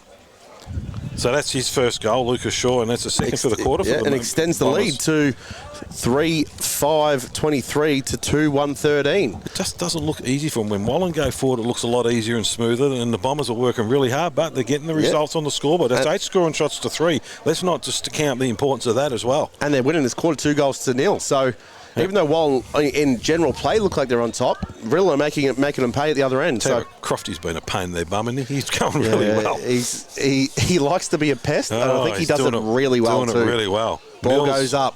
Gill with a huge jump goes down. Vianney can't quite trap it. Comes out via Croft on the left boot from Ross. Hits up Callum Williamson coming off the half forward flank. He plays on quickly. Sins inside ball, but it's too high out the back. Leading the race back there was Braden Byrne, but overruns it. Steed gives a handball off, goes inside to Ben Said. Ben Said has a flying left foot snap, and he's kicked it. So Riddell really pulling away here. You know where this is all starting? They in the middle of the ground, Hayden Gill is absolutely winning every contest, and Riddell's sweeping it out on every bit. The Wallan midfielders just aren't reading it. They know they've got the dominant ruckman, but they're letting the young Bomber midfielders absolutely tear them to bits at the moment. And we've mentioned this a few times this season, that just because you're the dominant ruckman, you actually have to make advantage of that dominant tap out. You can't just hit it and hope that your player's going to get it. So they have to get together now as a midfield group and work out where the ball's going. Yeah, but Gill's also got to tell them where it's going. Yeah, that's what I mean. As a midfield group, they have to be together. So if he's jumping up and over, he's either got two choices. He's either got to belt it forward, or he's got to start putting it down into position. But the midfielders aren't getting there. And if you look at the setup here, there's not one player sitting behind Mills. Not one monitor. They're all forward, all in defensive positions. They need someone in an attacking position, because that's where he's going to hit the ball. Up it goes. Once again, tapped down by Gill. Hard contest and a quick kick out of the pack down there by Jake Laley. Ball's going to be run out of bounds, we think. No, working that, pushing out, hoping it's going to get out, and it does go out, and there's Damon Corp out there for the Magpies. Yeah, Alex Crawford was trying his best to get around, but Corp just shepherded the ball out of bounds. Yep. Now let's see how they set this one up. Sideshow's gone to the opposite side of the ground now. Tarkson's going up in the ruck. Tarkson's up against Angelo Sidham, yep. Tarkson just a bit too clever. Ball comes down, Bombers with numbers, and it's well tackled. We're going to have another throw up. And you can see Jake Laley, as soon as Dylan Tarkson goes in the ruck, he doesn't pick up another opponent, he just watches Tarkson. Yep. Up it goes again. Tapped over by Sidham, and guess who? Tarkson the bottom, he's down the bottom. Ball's bumped forward by the Magpies. There's an opportunity, but well done down there by Williamson. Tap forward again. One way there, Ross just taps it out. Looking down here through, this is Travis Martin, but it's turnover to the Magpies in the middle of the ground. And it's a poor kick, and it's been taken down there by Matty Said. Said kicks it out wide. They've got a bit of room now, the Bombers. And they've got a spring in their step too, don't they? Too. So half-back flank, they send it down the outer wing. And as well, Hayden Ross, ball spoiled well from behind by Angelo Sidham. Made sure he didn't interfere with him. It's gone out of bounds, so they can reset here. Right on centre wing. The outer side. Sideshow Bob has it. Sidham. You watch Sidham, if he gets under the ball, his 2-foot vertical leap straight up is really, really impressive. He does that again, but Mills wins tap out at the back. They both overrun it. Comes out via Mills. Handball at the back to Cal Williamson. Cal Williamson was a sweeping, beautiful handball out wide. Finds his teammate. Comes inside. Yeah, Lucas Shaw gives the handball off to Tarkson. Gets past Angus Love. Angus Love with great pressure. Tarkson's inside ball. It's in a dangerous position. Ollie Flower has the ball. He's wrapped up immediately. He could be gone here. No, umpire Stevie J let him go. We thought he was in trouble there, Ollie Flower. So the Magpies need to, after the first quarter, we're saying the Bombers need to clean up around the stoppage. The Magpies need to clean up around the stoppage. And once again, we have a look here, they're all on the defensive side of the thing. Tapped out there by Tarkson. Bombers are going to have numbers down here, and it's coming out down to Horton. But it's well done by Fowler for the Magpies, one way or the other. And the great tackle is by the big ruckman, Nathan Mills, and he's pinged him. And it's going to be Mills from centre half forward. He's going to go back with the ball, but it's miles too far. I thought Croft had his... Jesse Horton sneaking out the back looking for an easy... No, it's not Mills. Croft is taking the handball, but taking the kick, but I think he had his... Williamson's out here on the wing with another option, another avenue in. They've just gone short and low, and that's a terrible kick, and Brendan Cox for the Magpies has taken the mark in defence. Cox looking out wide, and he's going to... No, he's decided to kick down the wing. Both players working out, Alexander Crawford, and the ball's just going to run out of bounds right on centre wing. Sideshow Bob, he's about to do it again, and it will go high and short if the umpire ruckman have worked it out. Sidham's come off for a rest. He's been busy for them. Shawnee Morris is about to go back on. Up it goes. Mills just taps it down to the advantage of the Bombers. Quick handball out of the pack. Down there now is Horton for the Bombers, one way or the other. Handballs it out. Trying to get out there now is Matty Said. Just kicks it high and long, looking for a marking contest, and the Magpies get it. Short play on the middle of the ground, but it's a poor kick. Hayden Ross to Williamson. Williamson one way then the other. One bounce. Takes off. Short hit up early and hits. Is that Stead up there? No, it's Alchemade. Alchemade. Goes in the middle of the ground for Croft. Croft's dropped what he should have taken. He was under a bit of pressure, still working the ball out in front of him. Working hard down there is Braden Byrne as well. Our Bombers have got out with numbers, and here they go. Alchemade. Short little kick, and that was smothered off the boot, and the ball's going to be thrown in right in front of the Bazenko tiling sign. And beautiful Sideshow Bob right back in there. He's right on it. You don't pull the wool over his eyes. No. That's why he's the best boundary umpire and team of the year. In he goes. Gets ready. Hughes throws, puts his back into that one, goes high. Gill taps it down, but it goes to absolutely no one at front. It's all Riddell. Goes back in, and Gill himself gets the handball out. Braden Byrne just gets cleaned up. It's Jordan Port. They go back on top. It'll be a ball up, basically where the throw-in landed. So it'll be a ball up here. 14 and a half minutes gone. Riddell leading 4-5-29 to 2-1-13 and Bendigo Bank scoreboard. Well, I'm a little susceptible to a bit of hard footy. I'm not saying they're taking a short step, but they don't like it. So Gill wins the tap out down. Handball given out there by Basenko. Ball comes back inside. Good running play. Through the pack beautifully there was Travis Martin. Gives the handball back out. Basenko can't quite pick it up. Gets around Mannix. Sends a right foot worm burner in. Braden Byrne, Angus Love are both over it. Burns wrapped up by Basenko. Oscar Basenko. 3-4. Great efforts there in that passage of play. Tackling machines, the Bombers today. And you don't expect that from someone like a Basenko. That's more of it like the inside ball, so that's great to see. Gill taps it out the back, taken out down there by Langbourne. One bounce, bounces nearly he went over his head. Left foot looking down here for Port. Picks it up, handball's over. Now they've got a running option and a great tackle too. Port keeps going. On his right, hits up Targan. That's a great opportunity. He's about 35 out and he needs to go back and put this through. Salveggio. Been quiet. Handball's off out to Gill. Gill lines up from about 50. Leans it and he's pushed it to the right. And that was a missed opportunity for the Magpies. That was the first bit of free-flowing football the Magpies Hayden Ross takes the ball out for the Bombers. They've been brave and ridden into the middle of the ground. Takes off. And this is where they're dangerous in the switch. Went to look for the handball, then decided to go to Williamson in the middle of the ground. Takes the mark in front of Love. Hits out wide, looking out down here for Shaw, who's been busy. Mucked up the handball, and the Magpies have got an opportunity down here through Gilchrist. Puts it up high. Off they go. Cans out to Shawnee Morris. Looks long, and that's another terrible kick, and that's Sonigan. We haven't called his name much today. He hasn't been overly busy, Sonigan. He doesn't like whatever's on the ball. He doesn't like it. Bit of grippo. No, they do dog training here. Gives the handball off. Running around the back. The ball gets chipped over to Bryce Williamson, centre half back. He goes with the long kick out for Martin. Martin takes the ball right on, smack bang on centre wing. Yeah. Wants the handball off. Matty said, not going to get it. No, still looking, Martin. Still looking. Comes in board, goes high up, looking for Tarks and steaming out. Oh, well marked, Owen Fowler. Great work for the young kid. Sends the ball out wide again. Out comes Riley Gilchrist. Goes inboard to Byrne. Byrne gives the handball off to Michael Backery. His handball goes inboard to Shorty Morris. Gives the 1-2 back to Backery. Backery on the left boot goes high up into the forward. There you go, Ben Sonigan. But it's Jordan Reardon who spoils his own teammate. Jake Laley gives a look-away handball to Matt Perry. Perry has a flying shot on the left boot. Perry, first touch of the day and kicks a goal. That's Matt Perry. Experience from the old fella. So Sonigan actually spoiled his teammate there, and that's what caused the spillage.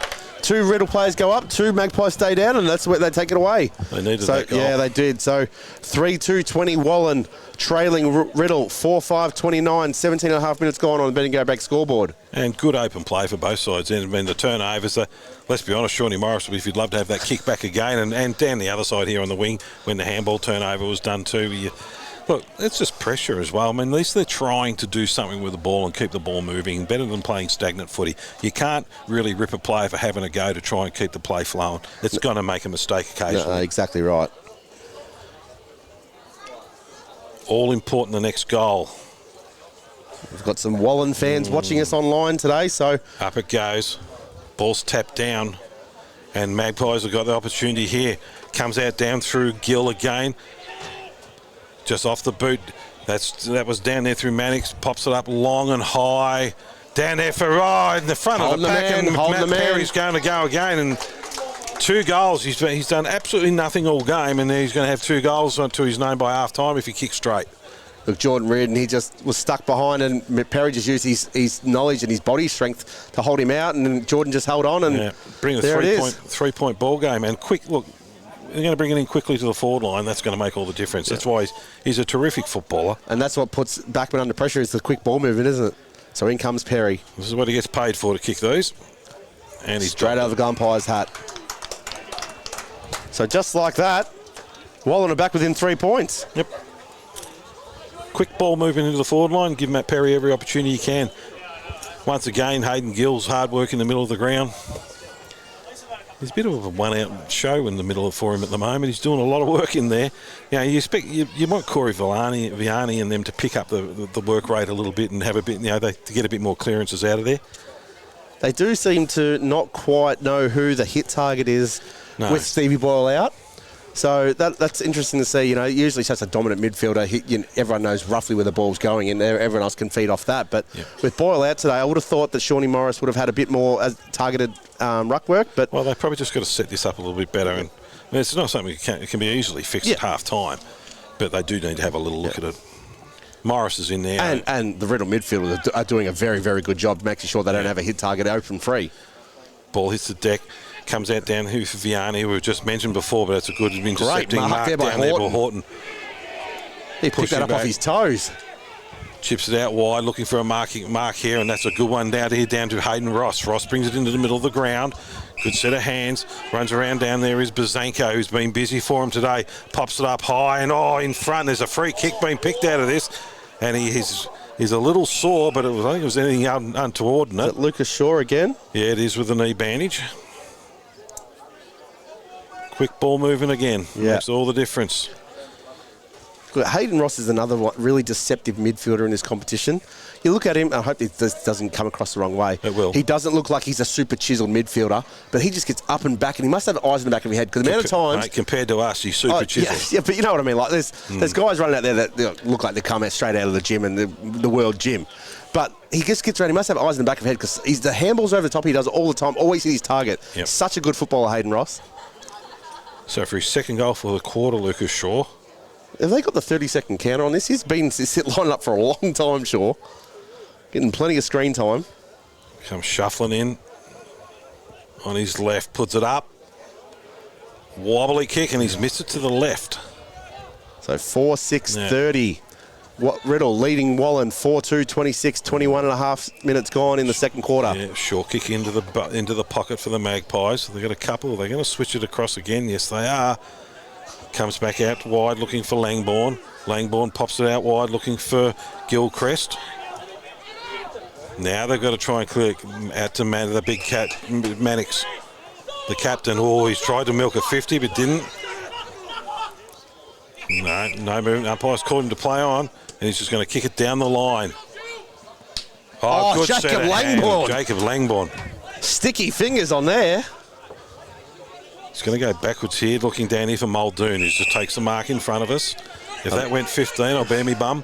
I think they've been told there ain't long left in this quarter. Oh, and he's tried to milk the 50. It ain't going to work there, young Jacob. Back out to Muldoon. Muldoon back out down to Shawnee Morris, who just kicks the ball long. Sonnigan was in front. Now there's an opportunity down here out through Sidham. Come out opportunity here for Bakary.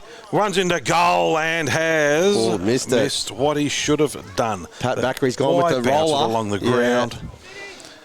Don't know if he didn't have the pace on him to burn off the Riddell opponent, but... So Bryce Williamson here to relieve Riddell. That brings it in, takes a bounce after 2 steps, not sure why, but then sends it further out wider again. Oh, good punch. Fowler just spoils the ball out of bounds on the left half forward flank here for Wallan. So almost 23 minutes gone in the second quarter. Riddell leading 4-6-30 to Wallan 4-3-27. Well, it was 3 points at quarter time, and it's going to be 3 points at half time by the look of it. Yeah. Not a lot of time left. So in comes Sideshow with a big hoik straight up in the air. Stead versus Sidham. Stead wins it down. The ball goes straight back out of bounds due to the shallow throw in. Well, they should know he's going to throw it in short, yet they're running 10 metres forward to try and get to the contest. Sideshow doesn't throw it deep. It's always been a shallow throw. So in he goes again in the exact same spot. Yep. Stead versus Sidham. Sideshow puts his back into that one. Sidham, Stead knocks it down. Vianney can't quite pick it up. Being pressured here by Alchemade. Over the shoulder. Yep. Just rolled the shoulders really well there, Vianney. Sends the ball inside 50. Looking for... Langbourne at the back. Flew high but couldn't quite take it. Eisel gives a handball out to Bryce Williamson. They come to the commentary side. Yeah, they've got to be careful here. Has gone to Tom George. George goes out wider again. They're running 2 bounces. Can go again if he wants. Short kick down the wing, but it's all Wallan here. Brody Gilchrist just gets across in front. Gilchrist. That wasn't great. Goes for the back inside. Bombers. That's a poor kick as well. He's turned the ball straight back over. Jesse Horton now at centre half back. Who'd been called to play on. Runs around Muldoon on the mark. Now he's put himself in trouble. Just kicks it out wide and has found Wadden. Wadden right in front of the interchange gates. So Wadden is going to go backwards. That's got about 6 metres. There's a short one in the middle. He's lucky, Crofty. They're just playing dangerous football here. The Bombers Crawford clear closed this out. down really hard there. Short one into Alchemade in the middle. They're screaming for it, but they're all just standing there. It's going to go back out wide, looking out for Reardon. I think both teams want the halftime siren to come. They do. It's been a long quarter, 24 3/4 minutes. Reardon goes back to Alchemade, and that's how you get stats up. Alchemade comes out wide to Wadden. And Wadden takes off 2 bounces in about 20 metres. Poor handball, puts Horton under an enormous amount of pressure, but he's got enough skill to be able and speed to be able to get out of it. They need a mark, but it's been intercepted well by the Magpies in defence. Callum Langbourne here drives the ball back in a shank. It's going to be a race between Sidham and Basenko. Sidham gets it as the halftime siren goes. So at halftime, Riddell leading 4-6-30. To Wallan 4-3-27. Game on. He's absolutely game on for sure. We'll go for 3 goals. Kick that quarter to the Bombers. So Benny Said got 1, Lucas Shaw got 1, and Nathan Croft got 1.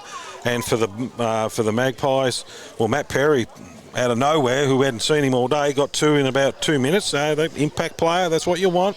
Todd Muldoon's got 1, and Hayden Gill's got the other one. Yeah, look, it's been, as you can see with the scoreboard, it's been a cracking game. Absolute cracking game from both teams. So, look, I expect the second half to be just as tight. So look at the score. It's a low-scoring game, 30-27, but it's been a free-flowing game. Yep. But both defences are just holding rock solid. The forward 50 entries haven't been great from both sides. It's that last one there from Jesse Horton went about 6 metres above Dylan Tarkson's head. Dylan isn't a key forward. Kick it low and he'll get the ball. Midfield pressure the whole game. Yeah. So as requested, we'll do our Canteen Premiership again. Just because I know this is a fan favourite, so we just need to make sure that we're not alienating anyone. No. So we'll start at the premiers this year. So the premiership for the canteen this year is, if you didn't hear it before the game, we'll do it all again. Winning the flag and undefeated all year is Romsey. So they won the canteen premiership 2023, as we put it, from a couple of expert food eaters. And I'll just put my 2 cents in here. I had nothing to do with this voting at all. No, this was all you. It was all me, and I will cop all the criticism online for it as well. Coming in second on the ladder, Woodend. Their chips on the and that was all done on Good Friday when it was wet and horrible. Their chips were sensational on a cold, wet day. So we give Woodend second. Third is where we are today over here at Riddell. They did a terrific job all year. Riddell being a good canteen. Fourth is Macedon. Not controversially, but the only controversy with Macedon is that they do supply soup, and we do not accept that as a food. Canteen. No, it should not be. So that probably did knock them off the podium. That's exactly what did knock them off the podium, to be bluntly honest. Fifth was Wallan. So Wallan made the finals and did a good job, a commendable job last week. I only went once. You were there 3 times throughout the season. Last week their chips and that were fantastic, so we're really pleased. And then honourable mentions to all the other clubs, Diggers, Lansfield, Rams, Centrals, everyone else who was involved in the competition. Look, it's just a bit of fun. It's nothing against the canteens or the people in it. We just enjoy having a feed and a little bit of fun with it all. So as I said, we did the awards, and we'll do them again so everyone knows what our views on it all were.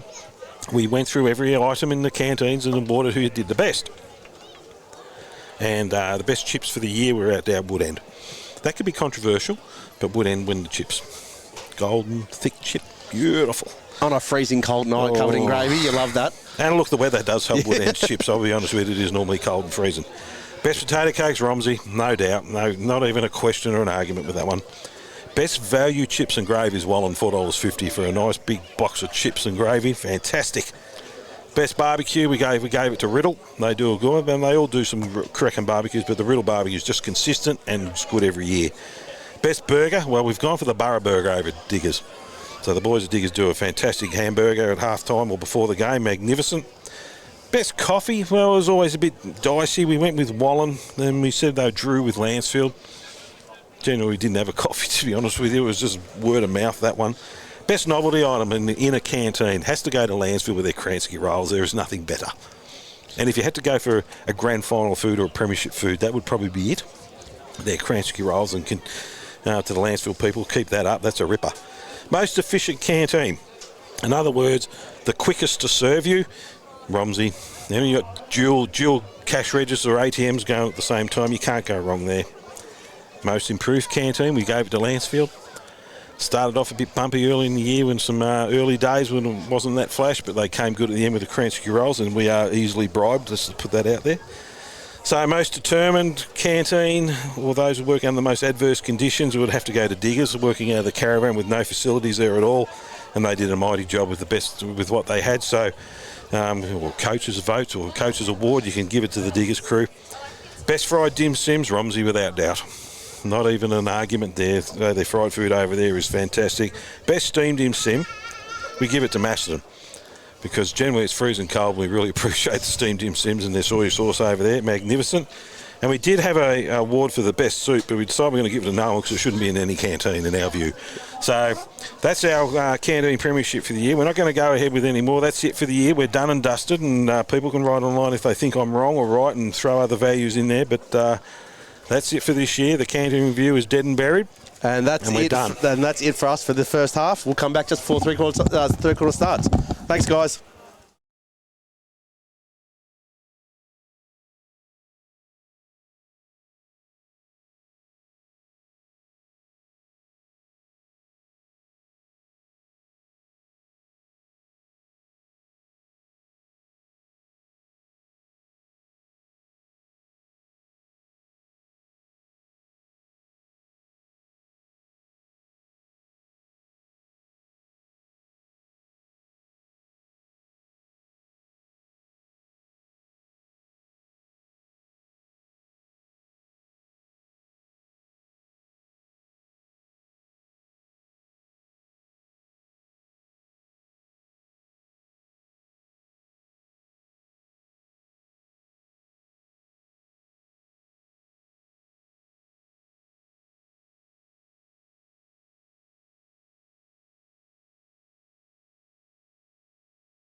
And welcome back here to Riddell's Creek Reserve for the round 18 match of the round between Riddell's Creek Bombers, who are leading 4-6-30 against Wallan Magpies 4-3-27. We'll just quickly go around the grounds for the other games.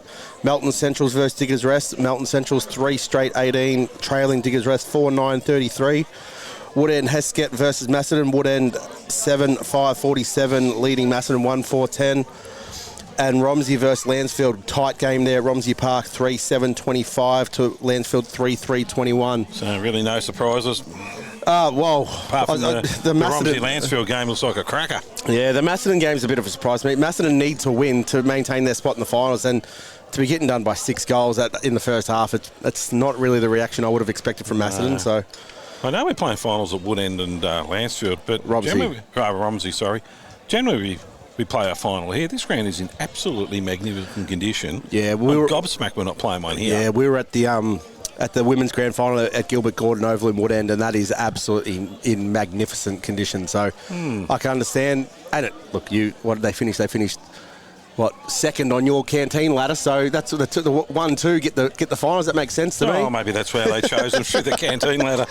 Oh God, I hope not. So umpires held the ball off, ready for the start of the second half.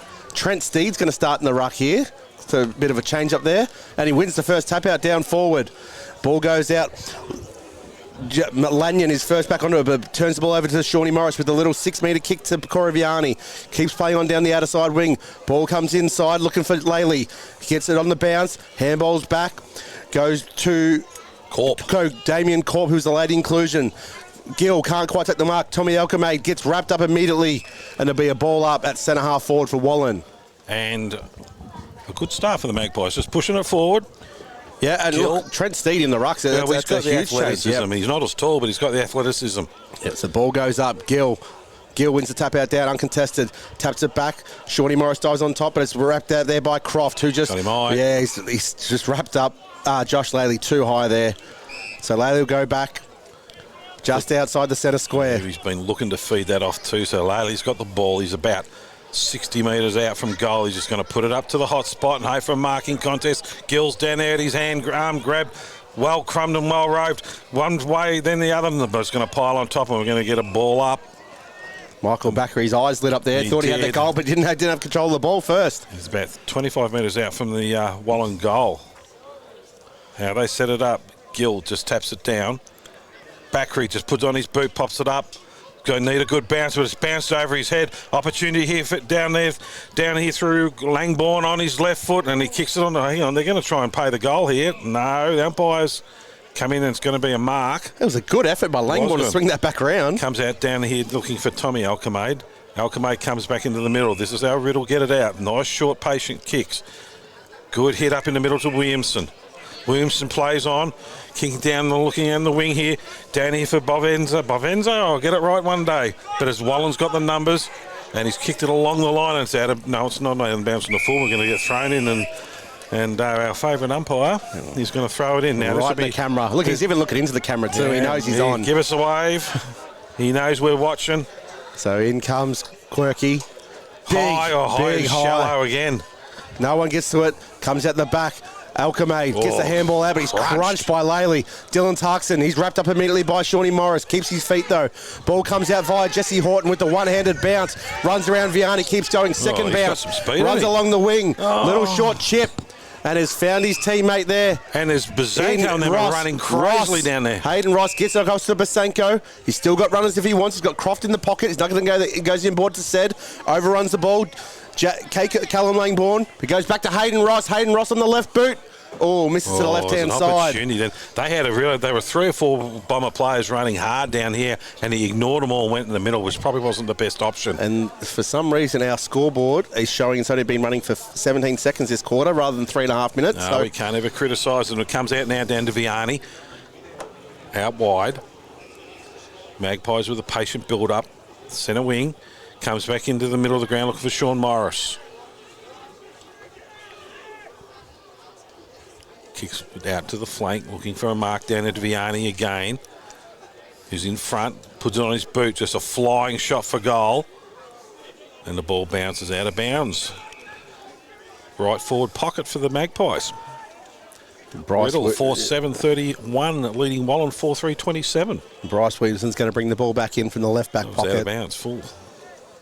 So Williamson, beautiful kick of the ball too. He is free in the pocket. Yeah. That's a switch across the Ridden, but there's no pressure on Ridden, so that's an easy switch. He's going down looking for Travis Martin. Gets it on the bounce, overruns it, comes out via Corp to Matt Perry. Perry runs around in a long Titanic turn, swings around the left boot. Michael Backery.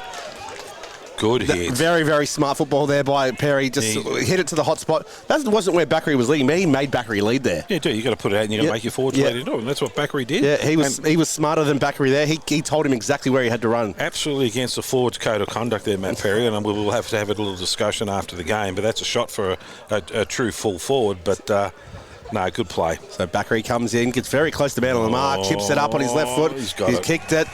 It wasn't a very confident run into the goal, but he's kicked that there for Michael Backery. That's his first goal, and now Wallan take the lead. So again, that all comes down here to the poor kick there. Travis Martin should have hit the target. There's no pressure on him. Jordan Reardon just did. We've said it all year. Yeah. At this level of football, it's the turnovers that just kill you, and that happened again then. The ball's been returned to the centre circle. Yeah, so Trent Steed's going up against Hayden Gill. And Gill's got the height and athleticism, but hang on, the umpire's got a 6.66 warning here. Yeah, I don't think Lucas Shaw was inside the 50. Alchemade, Stead, Tarkson and Croft in the middle for the Bombers. Up it goes. Stead wins it down, kicked up off the ground. Tarkson like a bull, picks it up, over to Bazanko. Bazanko kicks it out looking, and there's a great hit and great play for the Bombers. Hayden Ross. Now this will be a quick answer and a quick reply. You mentioned the way you see Tarkson come through the middle then, he just bulldozed through. You mentioned the midfield just at that stoppage there. It was all their guns up forward, and it just worked well perfectly for him, like a training drill. Confident looking run in, a couple of skips and a hop, and he just bangs it up high looking for a marking contest. Ball hits the deck and is forced through for a point. God, that was the worst run up for a kick I've seen Hayden Ross do. He's about 10 little skips. And Callum Langbourne, just smart, just punches the ball through. So it comes out via Byrne. Byrne plays on, he's in trouble here. Gone. He's in trouble here. Yeah, holding the ball. Lucas Shaw. So I bet he said try to take the advantage there, and Shaw did not like that at all. He did the hard work. He should get the reward, a shot of goal, and he gets that too. So he's got that much bandage on him. It's like a bionic leg he's got. So Shaw's already kicked one today. Can he get that instant reply here for Riddell? Again, getting plenty of camera time is Shaw. He's gone back with a fair run up too. Yeah, there's obviously no 30-second rule in RDFL. No, it is. This was called chewing time off the clock. So he's gone back about 25 metres here for his run up. So I hope he doesn't get puffed out on the way in. In he comes. Very slow and deliberate. This is a bit better than Hayden Ross's run up. Lane's back on it and has dobbed it. So Lucas Shaw kicks his second for the day and gives Riddell back the lead at 5-8, 4:38 to 5-3-33. Just good pressure. That's what you want from your forwards. He stayed engaged. The play on wasn't the smartest idea I've ever seen Braden Byrne do. But now this is going to be interesting. Now let's look at this setup in the middle of the ground. And once again, Wallan have got no one on the defence. Obviously, they've picked up Tarkson's been tagged as usual, but they normally just don't go with anyone on their attacking side of the defensive side of the circle. Up it goes. Stead, Gill. Stead just taps it forward. Tarkson again goes in hard and lays a free kick and paid it. Oh, I thought he got him high then. Tarkson again. Stiff. He's working really hard out of the middle of the ground. Plays on.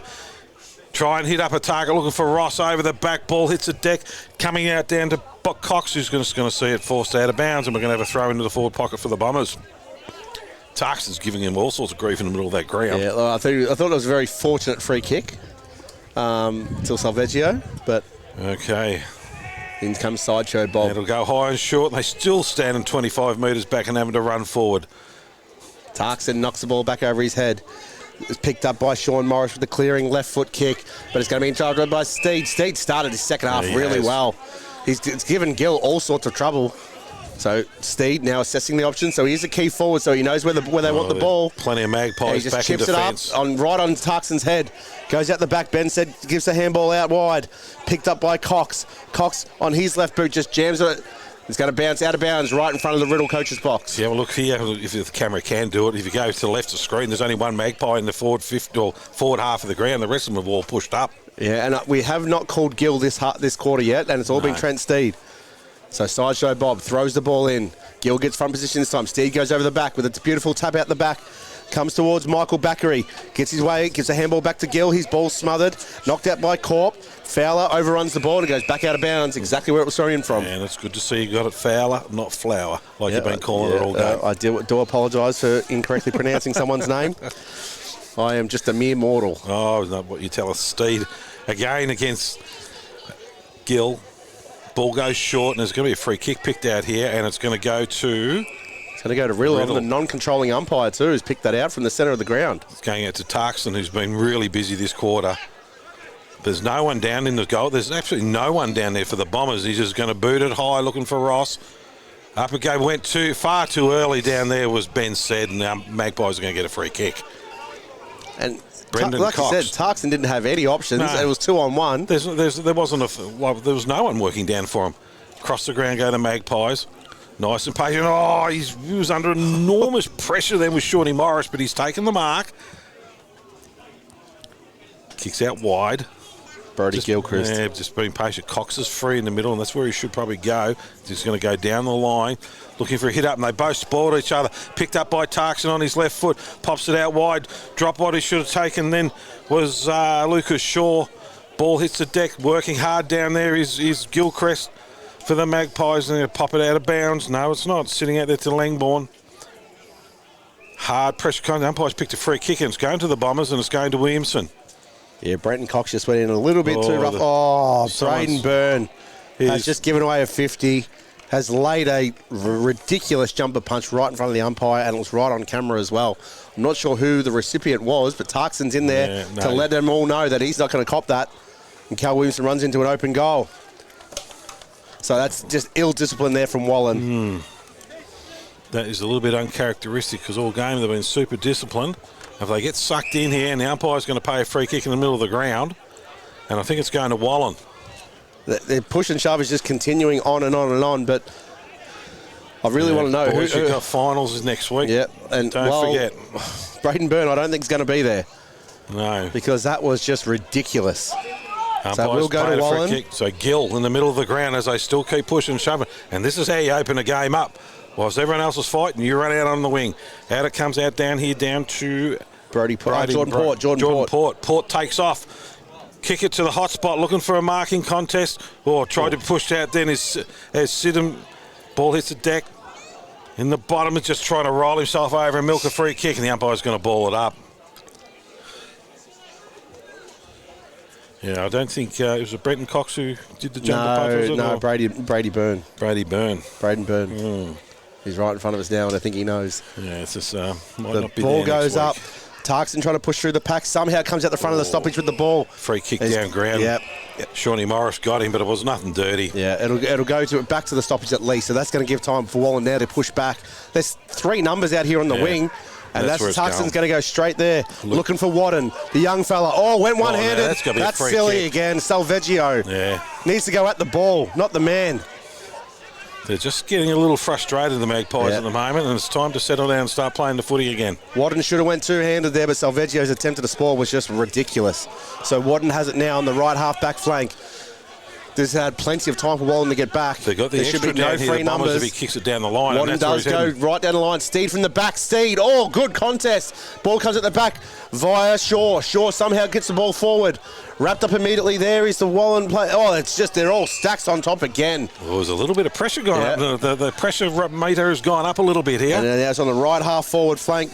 Somehow Brenton Cox gone down. Croft and Gilchrist getting into each other. If Wallan want to get sucked into Riddell's tactics here of doing a bit of push and shove, they're going to lose this. So Gill tap out down, goes to Vianney, wrapped around the head, and Gill can't tackle someone by the ears, unfortunately. So Corey Vianney will take this on the left half back flank. You can, Romsey think you can, or you're Romsey. Romsey, here we go. From Gisborne, they've got too much money, not enough sense. That's their problem. That's how you win flags. Vianney kicks it short, looking out here for Jordan Port. Really haven't moved too far. There's a switch on if he wants it, but he's going to kick it down the line. Looking long, looking down here for the young fella in Gill. Ball goes up high, comes out down through it. Tommy Elzeel in the middle of the ground to Redden, who's tackled high or tackled long. Umpires let the ball bounce out. Get Riley Gilchrist has been picked. Oh, he was lucky. Riley Gilchrist, how he wasn't awarded a free kick there has got me bothered. Oh, it's got me no idea. No, and Jordan Redden has given Hayden Gill a push over, so they're all getting involved now. No, they're getting a little bit grumpy. There's a bit of pressure going on this one. Umpire Stevie J, 600 games. He'll be able to sighten this down. Up it goes again. Trentstead just pops it down, but Gill tries and takes it out of the ruck. Comes out down into Vianney, who puts it on his boot. Quick kick forward. Ball's just punched forward into defence. And it's a free kick being picked out here. And it's going to Tommy Alkermaid. Jake Laley's not going to take a backward step, so push and shove him all you want. It's coming out here. There's a few options short and wide out here to Croft. Croft in the centre of the ground. Short little kick looking for Steed again. The Bombers are running here. Steed just bangs it up high, and they haven't got a tall forward line. That's not the best option. Up high over the back. Here's an opportunity out for Hayden Ross if he's got the speed. Ball's going to bounce along the ground. I think it's going to go out of bounds. Right in the forward pocket, and Bombers are in attack. That's exactly what I meant about Hayden Ross. Look, you look at him physically, you go, oh, I've got him covered with pace. He's lightning quick, and he gets to the drop of the ball every single time. That's not what you said earlier. You said he wasn't built like a footballer, and he shouldn't be playing. I said he wasn't shredded, is what I said. I disagree with you wholeheartedly. Yeah, you can disagree all you like. Yeah, you've got most people from Gisborne do disagree with me. You've got the wrong red and black. You think this is Romsey playing again? No, I'm desperate to know the scores of Romsey, but no one wants to give them to me. Umpire throws it in deep into attack for the Bombers. Mills pops out of the back. Players just diving all over the ball, and the umpire's going to come in. We're going to ball up again. Ross getting off the bottom of the pack. Fowler was off there. Umpire throws it up. Tapped over by Gill, down to Fowler. Ball hits the deck. And we have another throw up. So these are the rule of threes. Let's try it now. The umpire will pick a free kick out of the next one. Tarkson's got his hand up. He's going up for the ruck. Against Gill. Tarkson taps it over the back. It's a running race. Handed out to Gilchrist. Pushed off the ball. Vianney's tried to run it, work it out. And we're going to have another throw in. He almost hit the bumper of the car. He was that far over the line. I don't know who he was trying to fool. So it'll be thrown into the left forward pocket here for Riddell. Pressure is all on Wallan here. They really need to fight back. Ball goes in. Tarkson gets pushed out of the contest, but straight back in there is Basenko. And the ball will be thrown up. It's been busy, Oscar, hasn't he? About 25 out in the left forward pocket for Riddell. Ball goes up. Gill. Tarkson taps it forward, goes down to Croft. He's dispossessed. And dropping the ball. Yeah, so it'll go to Owen Fowler. So Fowler has it, uses the switch, goes across to Langbourne. Langbourne plays on immediately, comes out further wider again. Got to get his running boots on there is Crawford. Crawford is got him lucky. He took on the tackle. I actually thought he was gone. He took on the tackle, so he was very, very lucky there, young Wadden. So in comes Crawford, goes inboard, puts it up in hospital. Oh, and it's all Riddell here at the bottom of the ball. Alkermaid picks it up, runs through traffic, gets that little left foot kick out to Benstead, who's all by himself. Yeah. 35, maybe 40 out on a 45-degree angle. And this is kickable. And Wadden's just worked into a pocket. Yeah, no one has actually seen him at all. And including Benstead, he was not even looking in that direction at all. Goals or nothing. Well, he's taken all the time, so he's got to go back and kick it now. And this is for his second goal for the game. 17 and a half minutes gone in the third quarter. Riddell leading 6-8-44 to Wallan 5-3-33. And this would be a handy little lead for him if they can get this one. Take it out to 17 points, it will. My math is good today. Oh, he's leaned back and it's coming back. Nah. He's hit the post. Swung late. Would have been nice for Pat Cummins with that nice laid-out swinger there. Absolutely. So Bretton Cox will bring the ball in here for Wallan. Gill's out here by himself. Damon Corpse worked out here. This is where it should go out here. Brent Sonning, we haven't really called him today, have we? He's been very quiet. So Cox has kicked that long, but to absolutely no one on the outer wing. It's gone 75 metres, not touched. The umpire says throw it in. Isn't that a free kick? That's what I thought, but maybe did he come out of the centre square maybe? On, yeah. So all right. Umpire Adelaide will take this. He'll throw it in. Yes, that mullet flowing in the wind. And Trent Steed here, he's been dominant in the ruck this quarter. Steed's been a great coaching move there. Ball goes up. Steed again, taps it down. Basenko. Oh, jeez. Hit like real late there. Jesse Horton's in the bottom of that pack, and they jump on top of him. And it'll be a ball up. A little bit unlucky there, Oscar Basenko, not to get a freebie. I think there's probably, he's had some good games this season, Oscar Basenko, but I reckon this is probably the best game we've seen him play. He did, and he was good against down at Diggers as well. Up it goes again. Steed, no one's advantage. Ball just hits the deck. Basenko's in there fighting for the ball, diving on top of the Magpies. The umpire's going to come in, and we're going to have another throw up. Half forward line in attack for the Bombers. Steed and Gill. Gill just punches it over his head, looking down there, taking down by Wallan. Handballed out, looking for Williamson. One way then the other. Chips it out wide, and that's a mark out into the vision. Bombers. That's great vision. Travis Martin there. Plays on. Hits up Wallan. That was Ross. Shaw, was it? And just great mark down there to Steed. Hayden Gillen really needs to do something here because Trent Steed is all over him in the ruck and around the ground. So he's about 35 metres out. It's a really tight angle, and but this is where they pot shot after training. So you'd think he'd have a fair knowledge. There's no wind at all, and here comes a really important goal. They need. This would be for his first for the day too if he gets it. Stabs at it, puts it up, and misses to the left. So that takes Riddell to 6-10-46. I tell you what, the Magpies are pretty happy that Riddell aren't kicking too straight, are they? Yeah, 16 shots to 8. 6-10-46 to plays Wallan 5-3-33. Kicks it out wide, looking out for a marking contest. Up goes Sonigan, ball hits the deck. Magpies got numbers, tapped down forward. Good tackle, and the ball to be piled on top of him, and the umpire's going to ball it up here on centre wing. Since that little push and shove earlier, Riddell are making sure every tackle on Wallan hurts. Every single tackle. Enjoying the hard footy. So Hayden Gill here goes up against Steed again. Gets a good ride, taps it down to Vianney, but the ball comes out via Jesse Horton. He's pushed out of the way via Corp. Corp goes off to Fowler. Fowler gets a shank forward to bounce. Is unkind for Muldoon. Unkind for Laley. Out to back to Tommy Eisel, whose look-away handball went nowhere. Muldoon gets back on top of it. They can run it in here. Out via Jake Laley. He's got Perry. Goes to Perry. He's got it on Perry.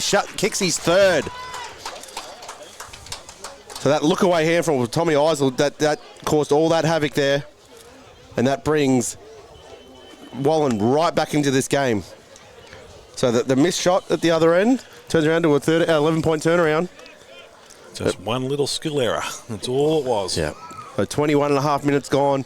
Third quarter on the Bendigo Bank scoreboard has Riddell leading 6-10-46 to Wallan 6-3-39. But you're right, with Trent Steed in the middle of the ground doing what he's doing. He's actually all over Gill this quarter. But then again, Gill's big tap out there made all the difference. Gill's taking a screamer in the ruck work just to tap it out. But that's what he's had to do to get over the top of Steed because... Yeah. Well, he's super athletic. And Steed's getting him around the ground because this quarter... Mills off the ground. No, he was on the ground before, but... Steed, I think he's just given Steed a 2-3 minute rest. And he goes again as we're waiting for the ball to be returned. I think the ball's in the trees and we might be looking for another footy. I love this about local footy where the ball just goes wandering. No, the kids are trying to collect it later on in the game. They're going to get a free sharing. Yeah, hiding it in the corner somewhere. Oh, the ball! I've seen it come through. Jake Laley's making sure no one's stealing that ball. We're going too well with it. Let's keep that one in play. Matt Perry doesn't want that ball to go anywhere. He's loving it. So as the boundary umpires run it straight back to the centre square. The Adelaide Express.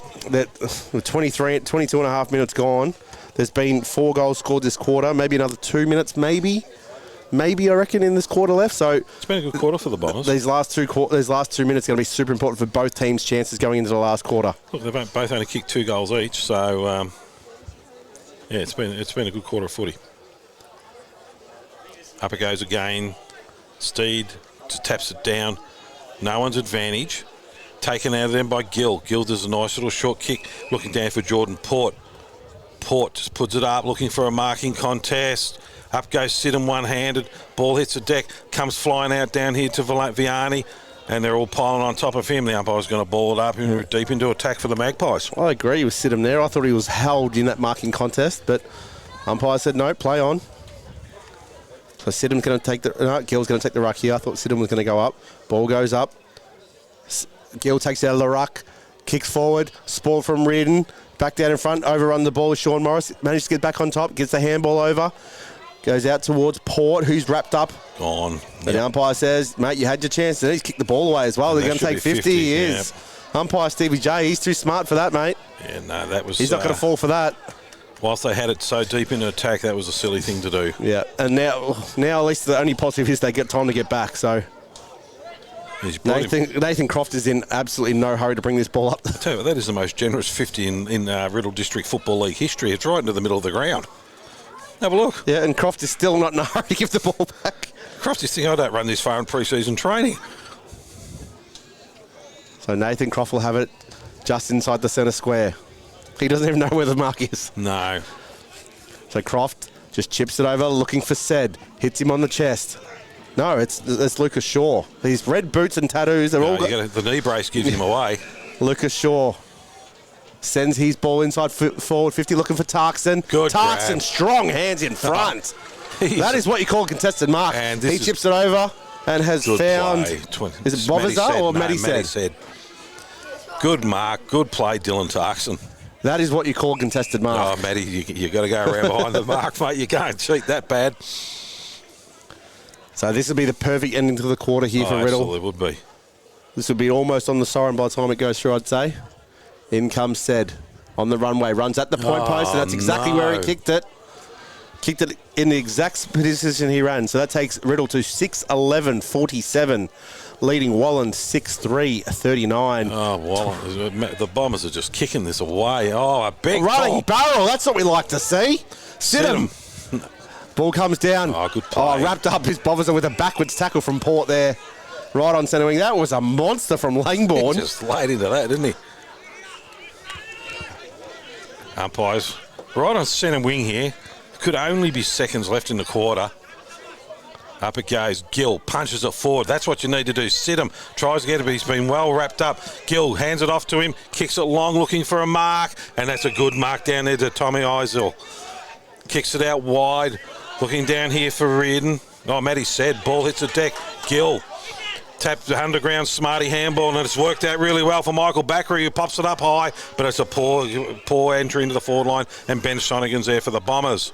Sonigan, one way or the other, he decides to come back out this side of the ground, just kick it along, and they're looking for the siren here, the Bombers. Stead goes up high. Good tackle down forward, and the umpire's going to come in with the ball up on half forward for the Magpies. Cal Williamson made sure that he was not going anywhere, Michael Backery. Oh, no, there was a couple of poor decisions from both sides then. Up it goes. Stead in front. Gill's pushed him out. Down there to Williamson. There's a siren for three-quarter time. So Riddell 6-11-47, leading Wallan 6-3-39 in a quite an even third quarter. Yeah, look, 8 more scoring shots, and that's the difference. That's the lead. You know, this game could have been blown wide open, but it hasn't been, and credit to Wallan, they're staying involved, staying engaged. So look, the Bombers are kicking themselves out of it a little bit at the moment. When 6-11, that's just poor kicking, and they've had their set shots they're missing, goals they should have got. So we'll go through the goal kickers. Matty Perry's got 3, so he's kicked 2 in the second, 1 in the third, so he's really stood up where he needs to. At the moment, Todd Muldoon's got 1.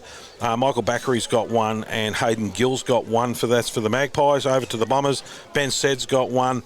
Lucas Shaw's got 2, and he's had some opportunities. Cal Williamson's got 1, and Nathan Croft has got 2 as well. So, look, a really even quarter. Better players. When Trent Stead went into the ruck, then that made all the difference to the Bombers. That gave him a first option because they were getting absolutely flogged around the ball. And he nullified it. He actually probably beat Gill that quarter, I would say. But Gill, a couple of things that Gill did really brought the Magpies back into the game. And he's a super important player for him, as we well know. Lucas Shaw's been dominant. No one's better than Dylan Tarkson at the moment around the ball. He's going really well. Both the Williamsons are going really, really well too. Matty Sed's had his opportunities, but he's blown a couple of them too. So that last one, he should have went back and kicked. You can tell he's a backman going forward. Shoot over the other side. Look, Matt Perry's had 3 kicks for the game. But he's kicked 3 goals, and that's what he's down there for. He set the beautiful inside ball as well. Corey Vianney's done really, really well for the Magpies. He's going well for them. Shirley Morris has been a bit quiet. Brady Gilchrist has been good in defence. Jordan Port's been really important to him as well. And deep down defence, Owen Fowler has been really good for him as well. So a really good quarter of footy. Yeah. Oh, Callum Langbourne's been good as too. Give him a rap as well. And we'll just quickly go around the grounds. Melton Central's 5-3-33, trailing Diggers Rest 6-10-46. That's a nice close game. They've been competitive, Centrals, and down there they are a hard team to beat. Gilbert Gordon Oval, Woodend Heskett 11-8-74, leading Macedon 5-7-37. For the year. Yep. And Romsey Park, Lancefield 7-4-46, leading Romsey 5-8-38. That could be the reprieve that Macedon needs, because if Romsey don't win, Macedon make it by default. So unbelievable. I tell you what, that would be the good on Lancefield. As you said, they have improved out of sight. That is a huge kick in the arse, excuse the language, to the Romsey Footy Club. That is so disappointing. If they bomb out, and they are a good side, and for them to miss out would be just unbelievable. But Justin Sherman's got some work to do over the pre-season, if that's the case, because they've got the makings of a good side. But they've got the makings of a top 2 side. But they're not playing that way. They lose 6 in a row during the season. Let's not. But hey, look, it's only 3/4 time. There's still time. Yeah, but let's be a little bit realistic. Lancefield are a good side. They knocked off Riddell last week, and Riddell are doing a number here on Wallan. I've said it multiple times this season that the ladder and the wins and loss for Lancefield do not reflect the team that they are. And the Tigers know they can beat them. Yep. And the Tigers know they can beat anybody now. And that win last week has given that club such a boost. Yeah. And we mentioned at the start of the day, Kane Brinkhouse was going to be a huge loss for them in the ruck. And you're going against probably the second or third best rucker in the league with Tommy Waters. Oh, Tommy would be having a field day. He'd be running a muck out there at Romsey Park today. We all know how some of those, like Leroy Retreski or my favourite, Mickey Conlon. Yep. Benny, and then Benny Bryan. They've got the makers of good side. And then you talk about Tommy Waters. They've got the core. They've got to keep them together. They've got the core of a ripping side. Lucas Fellows is a very, very good defender. So, I don't know who the goal kickers are. I don't know what's happening. All we're doing is just bring a turn up of the biggest. I mean, talk about get out of jail free, Macedon. With that result, what Wood ended up doing today, you don't deserve to be in the finals. No. But it all could fall their way, and they could make it. And that just goes to show that if you lose 6 games during the season, you probably don't deserve to play finals anyway. So, anyway, back to this game that we're on here. Look, Wallan have got to have a... This sounds stupid. They're only 8 points down, but Riddell are all over them. So if Riddell kicks straight, this game is blown away. Yeah, so the most important player in the Wallan side at the moment is Hayden Gill. If Hayden Gill wasn't in there, this would be a 5-goal lead to Riddell at the moment, because he is absolutely keeping him in one-handed. But how was the coaching move to put Trent Seed in the ruck? Well, he's the most athletic player they got. Yep. I mean, we were saying all first half that Millsy, try hard as he is, he's not the athletic, and they're just jumping all over him. But he's nullified it. Now, he's got to work hard around to try and beat also the effect that Trent Stead's doing around the ground. So it's really, really important that I mean, Lucas Shaw, he's had plenty of the footy. The Williamsons are actually had a lot of the ball. They're hard because we call it just the Williamson. They're all the same. But both the Williamsons have been really, really effective. This will be really interesting to see how the Magpies approach this. They're playing good footy. They're just missing, not hitting up targets, and they're getting beaten around the midfield, and that they've got to work. If they can start clearing the ball out of the middle. Well, Vianney has tried really, really hard for them, but he's virtually won out. Yeah, and Pat Backer on the wing, he's gone in and out of the game, but when he's out of the game, that's when Riddell seems to be on top. Jordan Port's had a fair bit of the footy, so I mean they've got the makings. Look, I think the Bombers will win it, but I mean it's not going to be a blowout by any stretch of the imagination. And if the Bombers get the first one, they'll be cock a hoop, and then the heads will drop of the Magpies, and that'll see it all over. We're just waiting for the final people to remove themselves from the playing surface, and that includes umpire's boss, Harley Darmanin. Just waiting for him to get off the ground. Come on, Harley. Holding the whole game up. We've got people online wanting to talk to us, mate. Let's go. You got in the umpire of the year. You don't have to worry about that. We'll take the payment later. That's fine. All right, for all important last quarter, for the last time this year, up it goes. Gill taps it down to Tarkson. Tarkson's wrapped up, and we're going to have a ball up in the middle of the ground. But the most important thing to say about that little comment is Gill down to Tarkson. They're roving. Gill's thinking on the umpires. What's the umpire doing? Someone on the ground. Oh, he's just standing on the fence. That's getting a bit pedantic. Considering the ball's 150 metres away. Umpire Stevie J, he doesn't take it though. If he wants something, he's going to get it done. So well done to him. Ball goes up again. Gill, instead, they just bump into each other. Tarkson is getting held by Laley there by a long way, and umpire's letting it go. Look, Jake Laley has done well in pieces, but when that second he lapses, Tarkson is really hurting him. So Tarkson's a player you can't have a lapse on for the whole game. So Jake Laley has got a huge last quarter ahead of him. Ball goes up, comes down, out via Vianney. Somehow gets boot to ball with a running barrel, sends it forward. It's a hard one to mark, so it's sport by Reardon. Tommy Eisel slaps the ball forward again. Michael Backery's asking for deliberate. We're in the wrong sport, mate. You're at the AFL. No, I don't know what you're worried about there. If they gave deliberate, then it'll be something. Harley would have sacked him on the spot if he had to go deliberate there. Here comes our favourite boundary umpire. He'll throw it high and short, and they still haven't worked it out. Ben Sonigan in the ruck. Look at them. They're going to run 15 metres even get to it. Why didn't they work this out all day? Tommy Alcomade and the ball's to have Jordan Ports try to hit it along the ground. The umpire's going to throw it in again. Geez, Jordan Port, he's got to turn a foot when he wants to go, doesn't he? He ran straight past Alcomade like he was standing still. Someone go tell the ruckman they've got to move about 15 metres in towards the boundary. He's got no depth in his throw at the moment. Up it goes. Sonigan's tried to punch it over the back. Bombers over there with numbers. Diving on top of Backery's Jesse Horton, and the umpire's going to ball it up again. Up it goes. Tarkson just taps it out over the back, looking for Tommy Alcomade. Ball hits the deck with Tommy Olsen. He's dropped the ball and he's gone. Magpies play on through Sean. Oh, he's missed what he had gone, and that was Sean Morris who had his flying shot.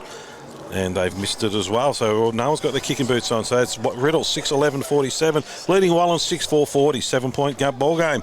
Bryce Weaves to bring the ball in, plays on, chips it down the line. It was dangerous kick, sport from behind, well by Pat Backery. He had Morris running past me, jams the boot, ball in the boot. Should have given off to Morris, who was running straight at goal. So Wallan peppering the goals here, but it's only led to 2 points this quarter. 6-5-41. Trailing Riddell, 6-11-47, 2.5 minutes gone last quarter. Williamson with the pink boots hits up at Oscar Bazanko in the middle of the ground. Kicking long, looking down for Hayden Ross, but the numbers in. Tarkson like a bull just comes flying through the middle. Kicks it off the ground, still working it forward. And here he goes. If he kicks this will be goal of the year. Oh, he's missed it to the left. What an anticlimax. We all got excited then. He ran to the boundary too. He thought that was going through. And the Magpies are going to try and bring it out here, and they've got to be clean with this one. Coming down here to Gilchrist, and Gilchrist takes the mark for the Magpies. Plays on quickly. It's a poor kick, looking down there for Sidham. But he's 4 Bombers around to 1 Magpie. Williamson working hard in the bottom of the pack. Comes out now down to Wadden. Wadden hands it back. Oh, and he's kicked up high on the left foot. He hasn't got a left foot, and the ball's bounced in, and the Magpies have actually kicked it out, hasn't he? The worst bit is Alcomade is a left-footed man. He just missed his foot almost. That was a shocker. Look at the mullet here. This is a flying Adelaide mullet, this one. Beautiful. So here we go. Steed versus Gill right in front of us here. Ball goes up. That's a beautiful throw-in too.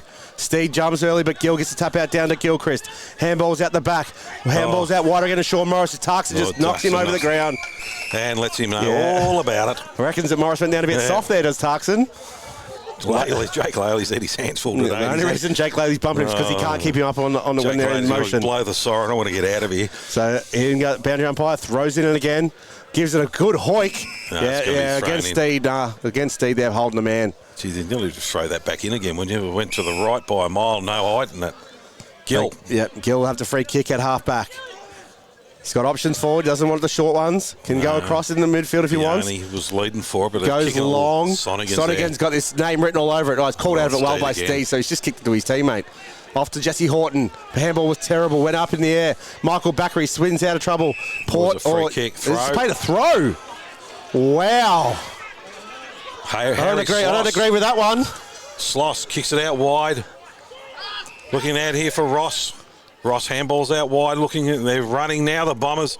Kicking down long. Looking down here for Shaw. Great mark. Lucas Shaw has been really damaging. Comes into the middle of the ground. Bazanko's there and takes the mark and falls backwards. Tarkson's trying to get an easy one on the way through. Bazanko trying to hit up a player. Over the back, went too early with Shaw, and a free kick's going to be given against him. And it's going out to Angus Love for the Magpies. Play on. Kick long down the line. And that's just a poor effort down there from Matt Perry, who just stood there and let it happen. And the ball's taken out here down to Josh Lanyon. Lanyon comes back into the middle of the ground, looking down here for Harry Sloss. Sloss dropped what he should have taken. Comes out down to Riddell. Riddell chips out wide. Looking out here for Ben Sonigan. Sonigan's one way then the other. Just kicks it high and long, looking for a marking contest. And that's a great break. What a contest. It's out in the full. Oh, Lucas Shaw and Braden Byrne both went there with reckless regard for their body. Oh, Stead. Great play, Trent. Stead brought it down to the ground. Handballs over the back, looking down for Tarkson. Tarkson picks it up. Now they're off. Bombers, and it's a poor handball and hand turnover in the middle of the ground. Comes out down into Hayden Gill. One way or the other, comes into the middle of the ground, and now they're out and running over the Magpies. Kicks it out looking for Mannix. Ball bounces up for him, and he just punches it over. That was the wrong decision to make from the captain. Comes out to Jesse Horton in the middle of the ground. Out to Ben Sonigan. Sonigan goes out wide to the wing in front of Tarkson, but I don't think the ball's going to get there. Oh, Tarkson traps it beautifully. 2-on-1, beats Vianney and Laley. Runs back again, gives another handball off to Reardon, who can't quite go that up. Picked up by Morris. Morris swings around to the left boot, looking for Perry. Perry marks it uncontested, plays on, takes one bounce, takes a second.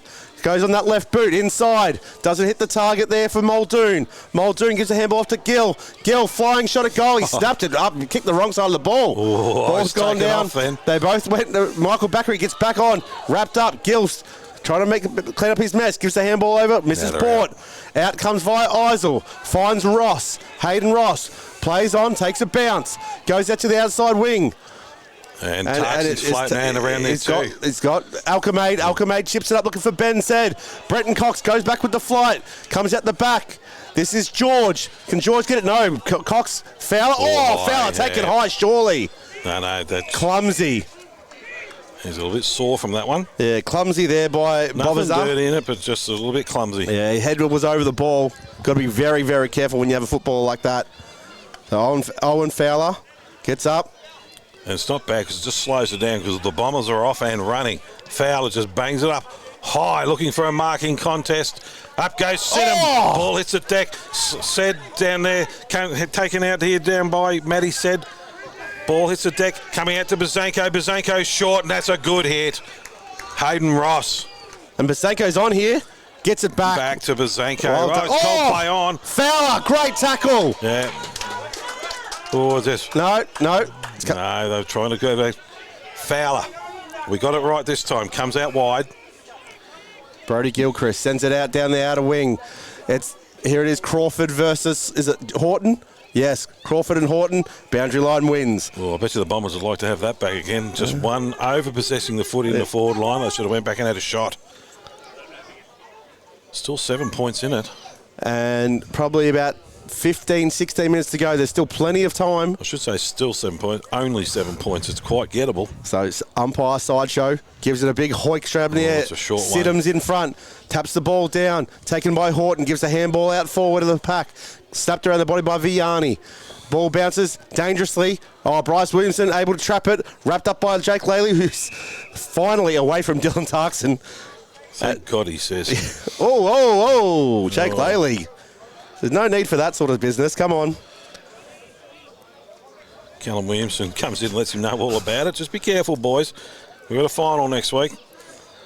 Up it goes. Tapped down by Sidham. Players fighting hard on the bottom of the pack. Sidham tries and works his way through it. I thought he might have been unlucky not to be given a free kick then. And the umpire's going to ping him. Jake Laley. He has had a dirty day. He has had a day. Yeah, he's been on the best player of the comp. Now he lost that one. Bombers Horton with the ball. Deep in defence. Just got to be careful how they bring this out here. Goes to play on and has been called to play on. Gets around. Going to hit up down there, and that's a good get down there for Thomas George for the Bombers. George is a poor kick. He's missed all his targets, but he's lucky they got numbers there. And they're under enormous pressure. Now here's a turnover. Michael Backery picks up in the middle of the ground. Made a mess of it himself, and it's enormous pressure. The ball's hitting the deck, and players just biling on top. And we're going to get a ball up. No, it's a free kick to the Magpies. Yeah, he's called no attempt there on Jesse Horton. I don't know what he was supposed to do with two on top. Absolutely no chance of getting the ball out. Now they need to make something of this, the Magpies. He's about right on the 50. Calling him up, looking for a hit-up target. Looking for Gill. Ball hits the decks, ball's punched down. A quick snap down there by Port, and the ball's gone for a behind. So they now haven't got their kicking boots on. So Riddell 6-12-48, Wallan 6-6-42. One straight kick at it. That's all. 10 and a half minutes gone. Last quarter. Bryce Williamson just very, very slow to assess his options here. A few blood rules, a bit of claret coming out of the snoz. Both teams ringing the changes here. Michael Backery was one coming off the blood rule, so he's off now. Bryce Williamson. Wallan should have had every player manned up here. Yeah, Cox has now got the job sitting on Dylan Tarkson. And he just chips over and finds Jordan Reardon with an easy uncontested mark in the right back pocket. Reardon goes back towards Williamson. Marks it just outside the goal square. Yeah, but they've still got nowhere to go. The forward pressure here is good, and they've just gone back again. And this is to Lucas Shaw. So Lucas Shaw deep in the right back pocket. Chips it over. So we know the rule of fours or threes we go with. They're normally a turnover. Hayden Ross finds Cal Williamson in the middle of the ground. Williamson goes further out again and has found Croft. They've had 8 possessions and they're still in the back 50. Yep. He hits up his target and finds him on the outer half back flank. Well, you could say it's a very patient build-up. Tom George goes down the line. Finally, a long kick. Good mark in front. Sonigan. That's the first time we've really called him today. He moves the ball on quickly, puts it on Ben Said's head, takes a good strong mark in front of Angus Love. Ben Said turns around, kicks the ball forward, and just found his brother Matt Said. Matt runs around on the left foot, chips it up, hits Hayden Ross. If it was meant. Hayden Ross still outside the attacking 50. He's 55 out. They've got Tarkson deep, and that's where they need to go. And they've got right short. They've got Lucas Shaw again, who's just pushed up from the back line now. They've got options out here wide. So Shaw comes to the commentary side, but we're going for Stead deep. Stead, 2-foot jump. Great contested mark, Trent Stead. Gee, he's giving them some grief, isn't he? And Hayden Gill's nowhere to be seen here. Oh, he's up here on the centre wing. Yeah, so that's Gill not working hard, because when you're a ruckman like that, you've got to work into defence. And Trent Stead, he's just done that exactly. Pushed hard forward, taking a great contested mark in between two. For the first goal for the quarter. And to give him a 12-point lead. And it'll be his first for the day. And he's got it. He's kicked it too, and he's been pumped. Really important goal. That puts him out to 12 points, and that's in the way today's been going. That's a fair lead for him. Yeah, and look, no goal was ever certain the way everyone's been kicking today, but the second that come off Steed's boot, he knew that it was straight. I will say, and they're out talking to Gill now, but Gill, you got to realise when you're a ruckman like that, and your opposition ruckman's going to work forward and be an option, you've got to go down there as well. He was standing up here in the wing. He's rucked all day. You can understand how he'd be buggered, but at the same time, this is gut running now, right? Isn't it? It's gut running. Expensive. Not a bit of laziness, not the right word. Lesson to learn. Absolutely. So we'll just quickly run around the grounds quickly again. Woodend Heskett 13-12-90, leading Macedon 7-7-49. Romsey have hit the lead 8-10-58 to 8-5-53. So they're the two games that mattered on the final. So we'll keep updated with them. Ball goes forward. Braden Byrne gets a handball out to Gill. Gill's wrapped up immediately. Dylan Tarkson, doesn't matter if he's getting the ball, getting the play. Everything he does is hard, isn't it? He just slams him to the ground. That's what you want, just a good hard contest. So Gill versus Steed again. Steed, front position, but Gill smashes it forward. Interrupted there by Alchemade. Fouls on the bottom of the pack. Somehow the ball bounces up and Alchemade is wrapped up immediately again. So it's just outside the centre circle here for the third stoppage. And we haven't gone far.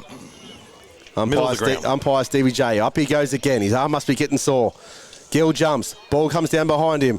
Tarkson can't quite get it. It comes out via Riley Gilchrist. Somehow has found Alex Crawford. Crawford chips it forward looking for Perry. Perry's out. Great lead. Too far for him. The old legs don't have that distance in them anymore. He's telling the umpire, make sure Redden goes back another 2 steps, mate. Yeah, no, I'll call this now. This is too far. That means he's going to kick it the way I've been calling him this year. So Matt Perry's kicked 3 for the day. Barely called his name, but he's been very efficient when he has gone near the ball. There's 4 kicks. In he comes on the right boot. He's kicked it. He's made the distance easily. And nailed it. 3/4 away up the post. Up yours, Paul, he says. Oh, fair enough too. So that's Perry's 4th and any immediate answer for Wallan. So that brings them right back into this again. Jeez, I didn't think the old legs had that distance in them. So well done, Matt Perry. He was very confident because he did not, like a forward, didn't even look to pass. No, that's what he gets paid for. Well, and look, he's obviously their best kick in the league, in the team, so why not have a shot? I didn't mean the league, sorry. I didn't mean that. He's kicked 4 out of 5 kicks. So you can't say it's not a bad return. 15 and a half minutes gone in the last quarter. Riddell holding us a 6-point advantage. 7-12, 54 to Wallan, 7-6, 48. So what's that? We've kicked 1 goal apiece in this quarter. That's it. Goes again. Stead hits it down. Comes out through the Magpies. Now they seem to be getting a little bit of flow out of the middle of the ground. And that's a great mark in defence down into Williamson. His own player tapped him on the head then and sat him on his bum. Salveggio's hurt too on the mark. Oh, he's a very sore boy. Oh, there's an opportunity out here now. Ball hits the deck. Magpies have got numbers. Let's see what they can do here. Good tackle on the bottom of the pack by Matty said, and they're going to hold it in right on centre wing here in front of the interchange gates, and we're going to ball it up again. 6 points of difference. Bombers in front. Up at the throne. Gill taps over the back, but goes down to Williamson. Williamson tries to hands it out down to Horton. Horton one way than the other. The Bombers are out here now. If he can pick it up cleanly, gets it out. Tarkson's in front, and the ball's going to run out of bounds. And they're going to let Dylan Tarkson know all about it, is Mannix. That's probably the only thing that's beaten Dylan Tarkson today was the boundary line. Bit of mutual respect there. Just tap him on the head and let him know all about it. Yeah, I think Mannix was quite happy he wasn't running at him with the ball. So the ball comes in right in front of the commentary here. Goes up, Steed versus Gill. Gill tried to take it out of the ruck, but comes out the back to Steed, who kicks on forward. In front, Hayden Ross can't quite get the front and centre. Sean Morris runs back into trouble, gets back out via Angus Love. Chips it down the wing, but it's going to be interrupted there by Alchemade. Comes out to Jordan Port, who's wrapped up by Jesse Horton. Oh, I would have thought that was holding the ball. Blindside of the umpire there. Jesse Horton's played a fair game, hasn't he? Yeah. So ball goes up. Steed, Gill. Steed works around, gives a tap back. Brody Gilchrist versus Basenko. Gilchrist gets the ball back. Handballs out to Morris. Morris gets around Tarkson, jams it on the boot. It's a shank, doesn't spin right at all. Hard one to mark. Bryce Williamson can't do it. Comes out via Crawford. Gets the handball forward. Out via Muldoon. Muldoon turns the ball over to George. But the pressure's still on. Jacob Langborn here. Taps it forward. Head over the ball. Picked a free kick out of it. I don't know who would have paid that. Oh, it's gone down to Riley Gilchrist. Yeah. Gone into the middle of the ground for a short hit up. It's gone to Byrne. Braden Byrne. It's too far out for Braden, but I said that last time and they kicked it. Goes back, lays into it, looking for a marking contest. Up it goes. Langborn at the back. Jacob Langborn. Oh, surely you've got to pay that umpire. He's got no sense of theatre at all. Oh, we thought he held that. That was a rip snorter. Mark that one down, Harley. He's out. Ball goes up. Knocked forward here by Riddell. Ball comes out via Reardon. Reardon taps it down. Matt Perry's wrapped around the shoulder. Oh! Nathan Croft, as always, has a word to say, and Perry didn't like it. No, he's a pest, Crofty, isn't he? And you know what? Perry's been around long enough not to care about that sort of stuff too. So, we got some. It's good to see the umpires getting involved. The umpire throws it up. Taken out by Gill. Handballs up in the air. Picked out by Tarkson, just driven out. Down there to Perry. Handballs over. Here's a flying shot for goal for the Magpies. And the ball's tapped over the back. And we're down to 5 points difference. Handy point now. Handy point there. You criticised me for the handy point comment last week. That's when it was like three quarters to go in the game when you said that. Well, just read the play. Bryce Williamson brings the ball in. Plays on. Comes out looking for Sloss. Finds him. Still inside the 50. Bit of cramp. Gives the handball off to the running Croft. Chips it up looking for Sonigan. Finds him at half-back. Yeah, they need a bit more out of Sonigan. Goes forward and finds Hayden Ross. It's great ball there, Riley Gilchrist. And he's straightened it into Croft as well. Croft has been given to everyone all day. They've finally gone back to him. Come on, stay out of it. Gilchrist, silly. Brody Gilchrist, silly. And here we go. Depends to see what the injury the umpires do here. This is a little bit more serious than a push and shove. Umpires just giving the ball off to Hayden Ross. Said, off you go. Take it away, son. Off they go. No one's in line. Hayden Ross is gone. Guys, Jordan Port's come out. Hayden Ross goes in the midfield. I'll watch the fight. You watch the game. Finds Horton. Horton goes inside. It's a terrible kick to Fowler. Fowler, clean bowled him. Well done by Steed. Tapped it back. Comes back. On the ball, Nathan Mills. Great tackle, Wallan. They're still going for it here on the boundary line. And that's why Byrne can't go anywhere. Goes with the running barrel and connects. Great kick to Shorty Morris on the centre wing. Ball comes down. Sed's wrapped up. Ball comes out. Ben Sed gets a kick forward. He goes with the running barrel. Over the top of Hayden Ross. Spinning turn. Gets out of the first tackle. Handballs over the back to Steed. Steed can't quite pick it up. Falls over. Brenton Cox gets it. He comes around on his left boot. Settles it down. Out via Riley Gilchrist. Gilchrist comes in. Plays on. Comes inside to the captain Mannix. Holds the ball up. Chips it forward. They're full of running here, the Magpies. Oh, it was a spilt mark there. Too easy. They're being called to play on.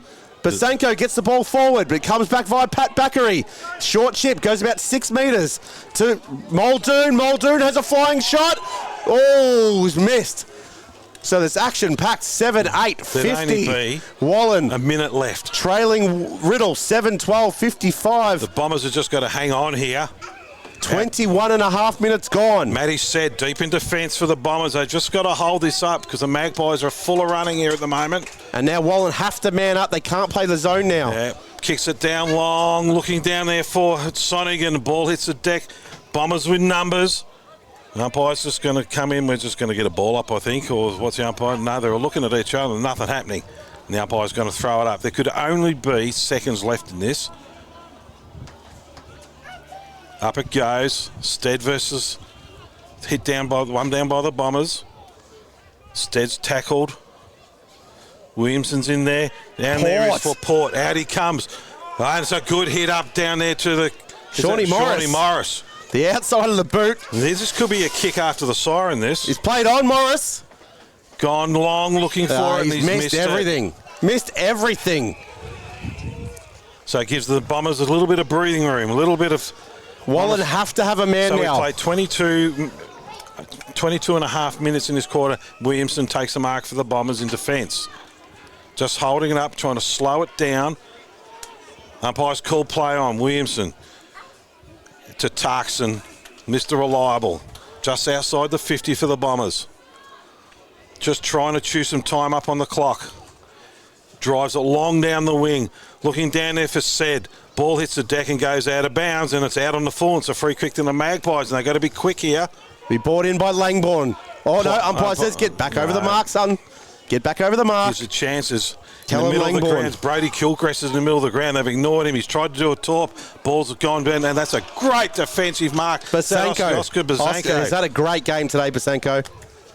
Probably behind Tarkson, but he's had a very, very good game. 23 minutes, only 23 minutes, 15 seconds gone. Mark out in the wing to the Bombers. So they just hold it up here. They're going to get home. Short look down for Stead, who's been terrific in the second half in the ruck. Looking down for an option for a mark, but the Magpies have pushed numbers back. There's absolutely no one for him to kick to here at the moment. Looking down there for... Is it Bovenza? Yeah. Great spoil from and Fowler. The ball's gone out of bounds, and it's going to be a throw-in on the far, just about 60 metres out of the goal for the Bombers. Umpire Sideshow's going to have the all-important throw-in here. Played 23, nearly 24 minutes in this quarter. They've only kicked a couple of goals, so there can't be much left. Said that all day so far, the last 5 minutes. Gill versus Stead. Ball goes in. They both run forward.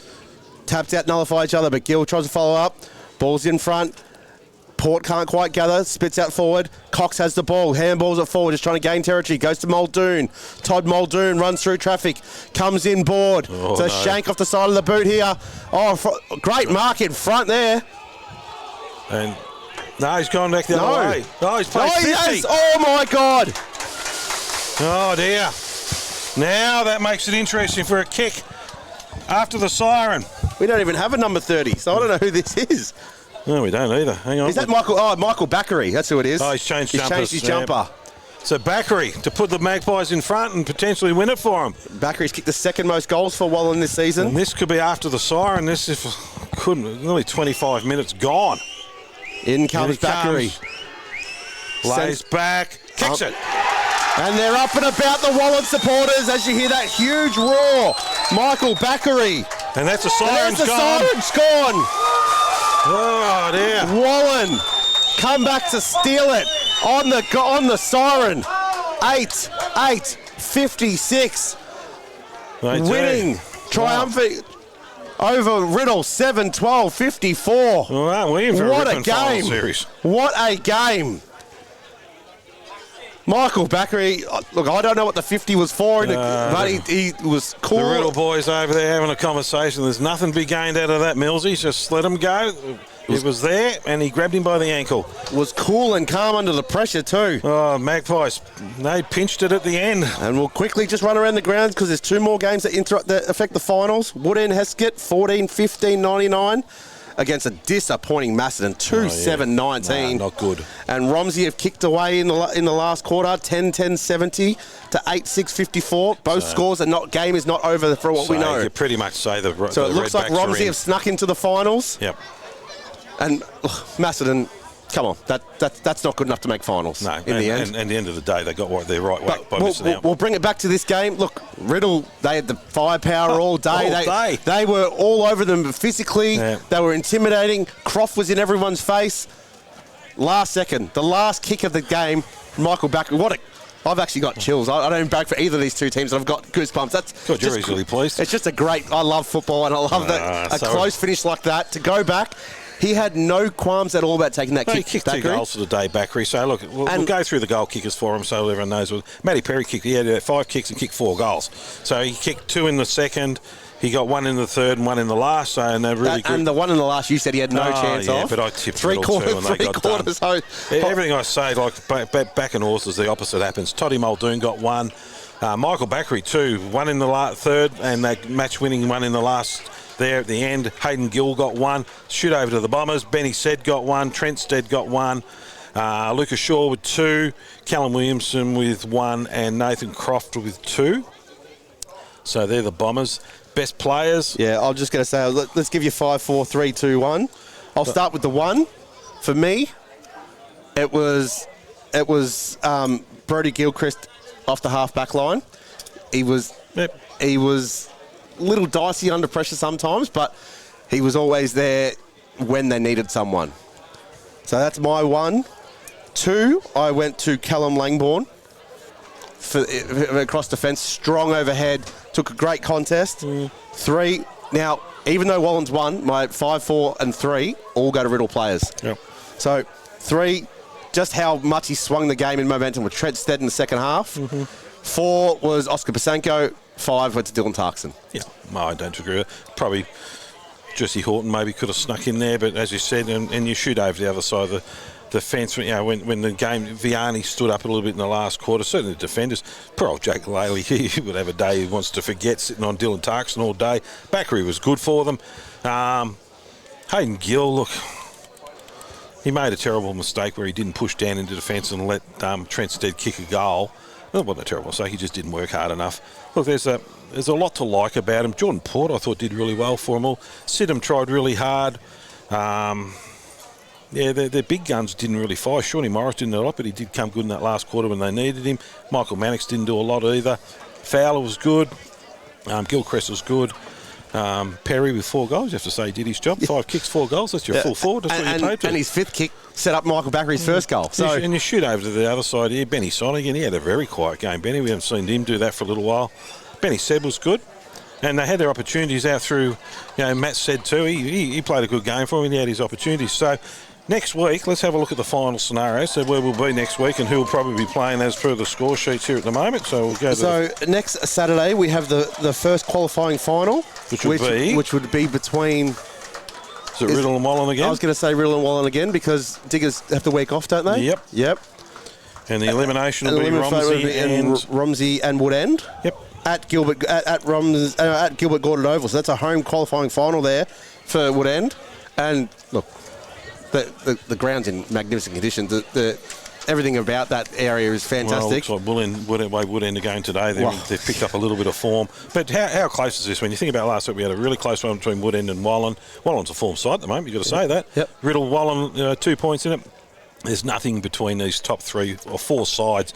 There's probably a little bit of a gap to Romsey, but Romsey on their day can do anything he wants. Yep. So then obviously the winner of the qualifying final tomorrow next week between Riddell and Wallan will go and face Diggers Rest in the second week of the finals. Yeah, so Diggers today wasn't convincing. No, it's only a 20-point win against Melton Centrals, but Melton Centrals at Melton are a different beast altogether. It's a wide open ground, no surrounds. Even when there's no wind, somehow there's a hurricane at Arnold's Creek. Yeah. Woodend just Macedon fought back in the last quarter, but it means nothing. 14-15, 99 to 8-8, 56. That's bitterly disappointing for the Cats to bow out in that fashion. Here, obviously, 7-12, 54. Riddell losing on the last kick of the day to Wallan, 8-8, 56. And Romsey, 10-10, 70. I'm assuming it's over now, 8-6, 54. Take nothing away from Riddell. This game here today, it means nothing in the end of the equation. Just a little bit of, they front up again next week and they do it all again. And, Riddell, both sides will learn from it. They're playing out in a bigger ground out at Romsey. Both of them ran well today. Pensy's going to pull up from the injury lists. If they can get a couple back for Riddell, that'll help them out as well. I mean, they're missing Panuccio. Wallan are missing a couple as well. So I really look forward to see if Justin Belleville will keep Stead in the ruck. Well, it has to be done. Because he swung momentum in the second half. Obviously, they didn't get over the line, but he really gave Gill something different to think about in the second half that he hadn't had to deal with the first half. They've had no luck in the ruck at all this year, Riddell. They lost their ruckman early in the year. They picked up the new one mid-year. He's played 2 games, and he's injured, but whether he can come up next week, they need the height. They do need some height. Millsy tried really hard, but he just ran out of legs, and look, he got absolutely flogged, to be honest with you, by Hayden Gill. But that all stopped as soon as Trent Stead went into the ruck. So we're in for a cracking game. We might call that a day, mate. We've had a bit of a long one. We've got a huge weekend next week, and we're doing both games on Saturday and Sunday. So hopefully, Gav, if you're listening, we will love you to join us, buddy, to give us all a bit of a reprieve. We will see you all next week, and thanks very much. Thank you to the cameraman, and we'll sign out. Thanks very much. Thank you very much, guys. Bye.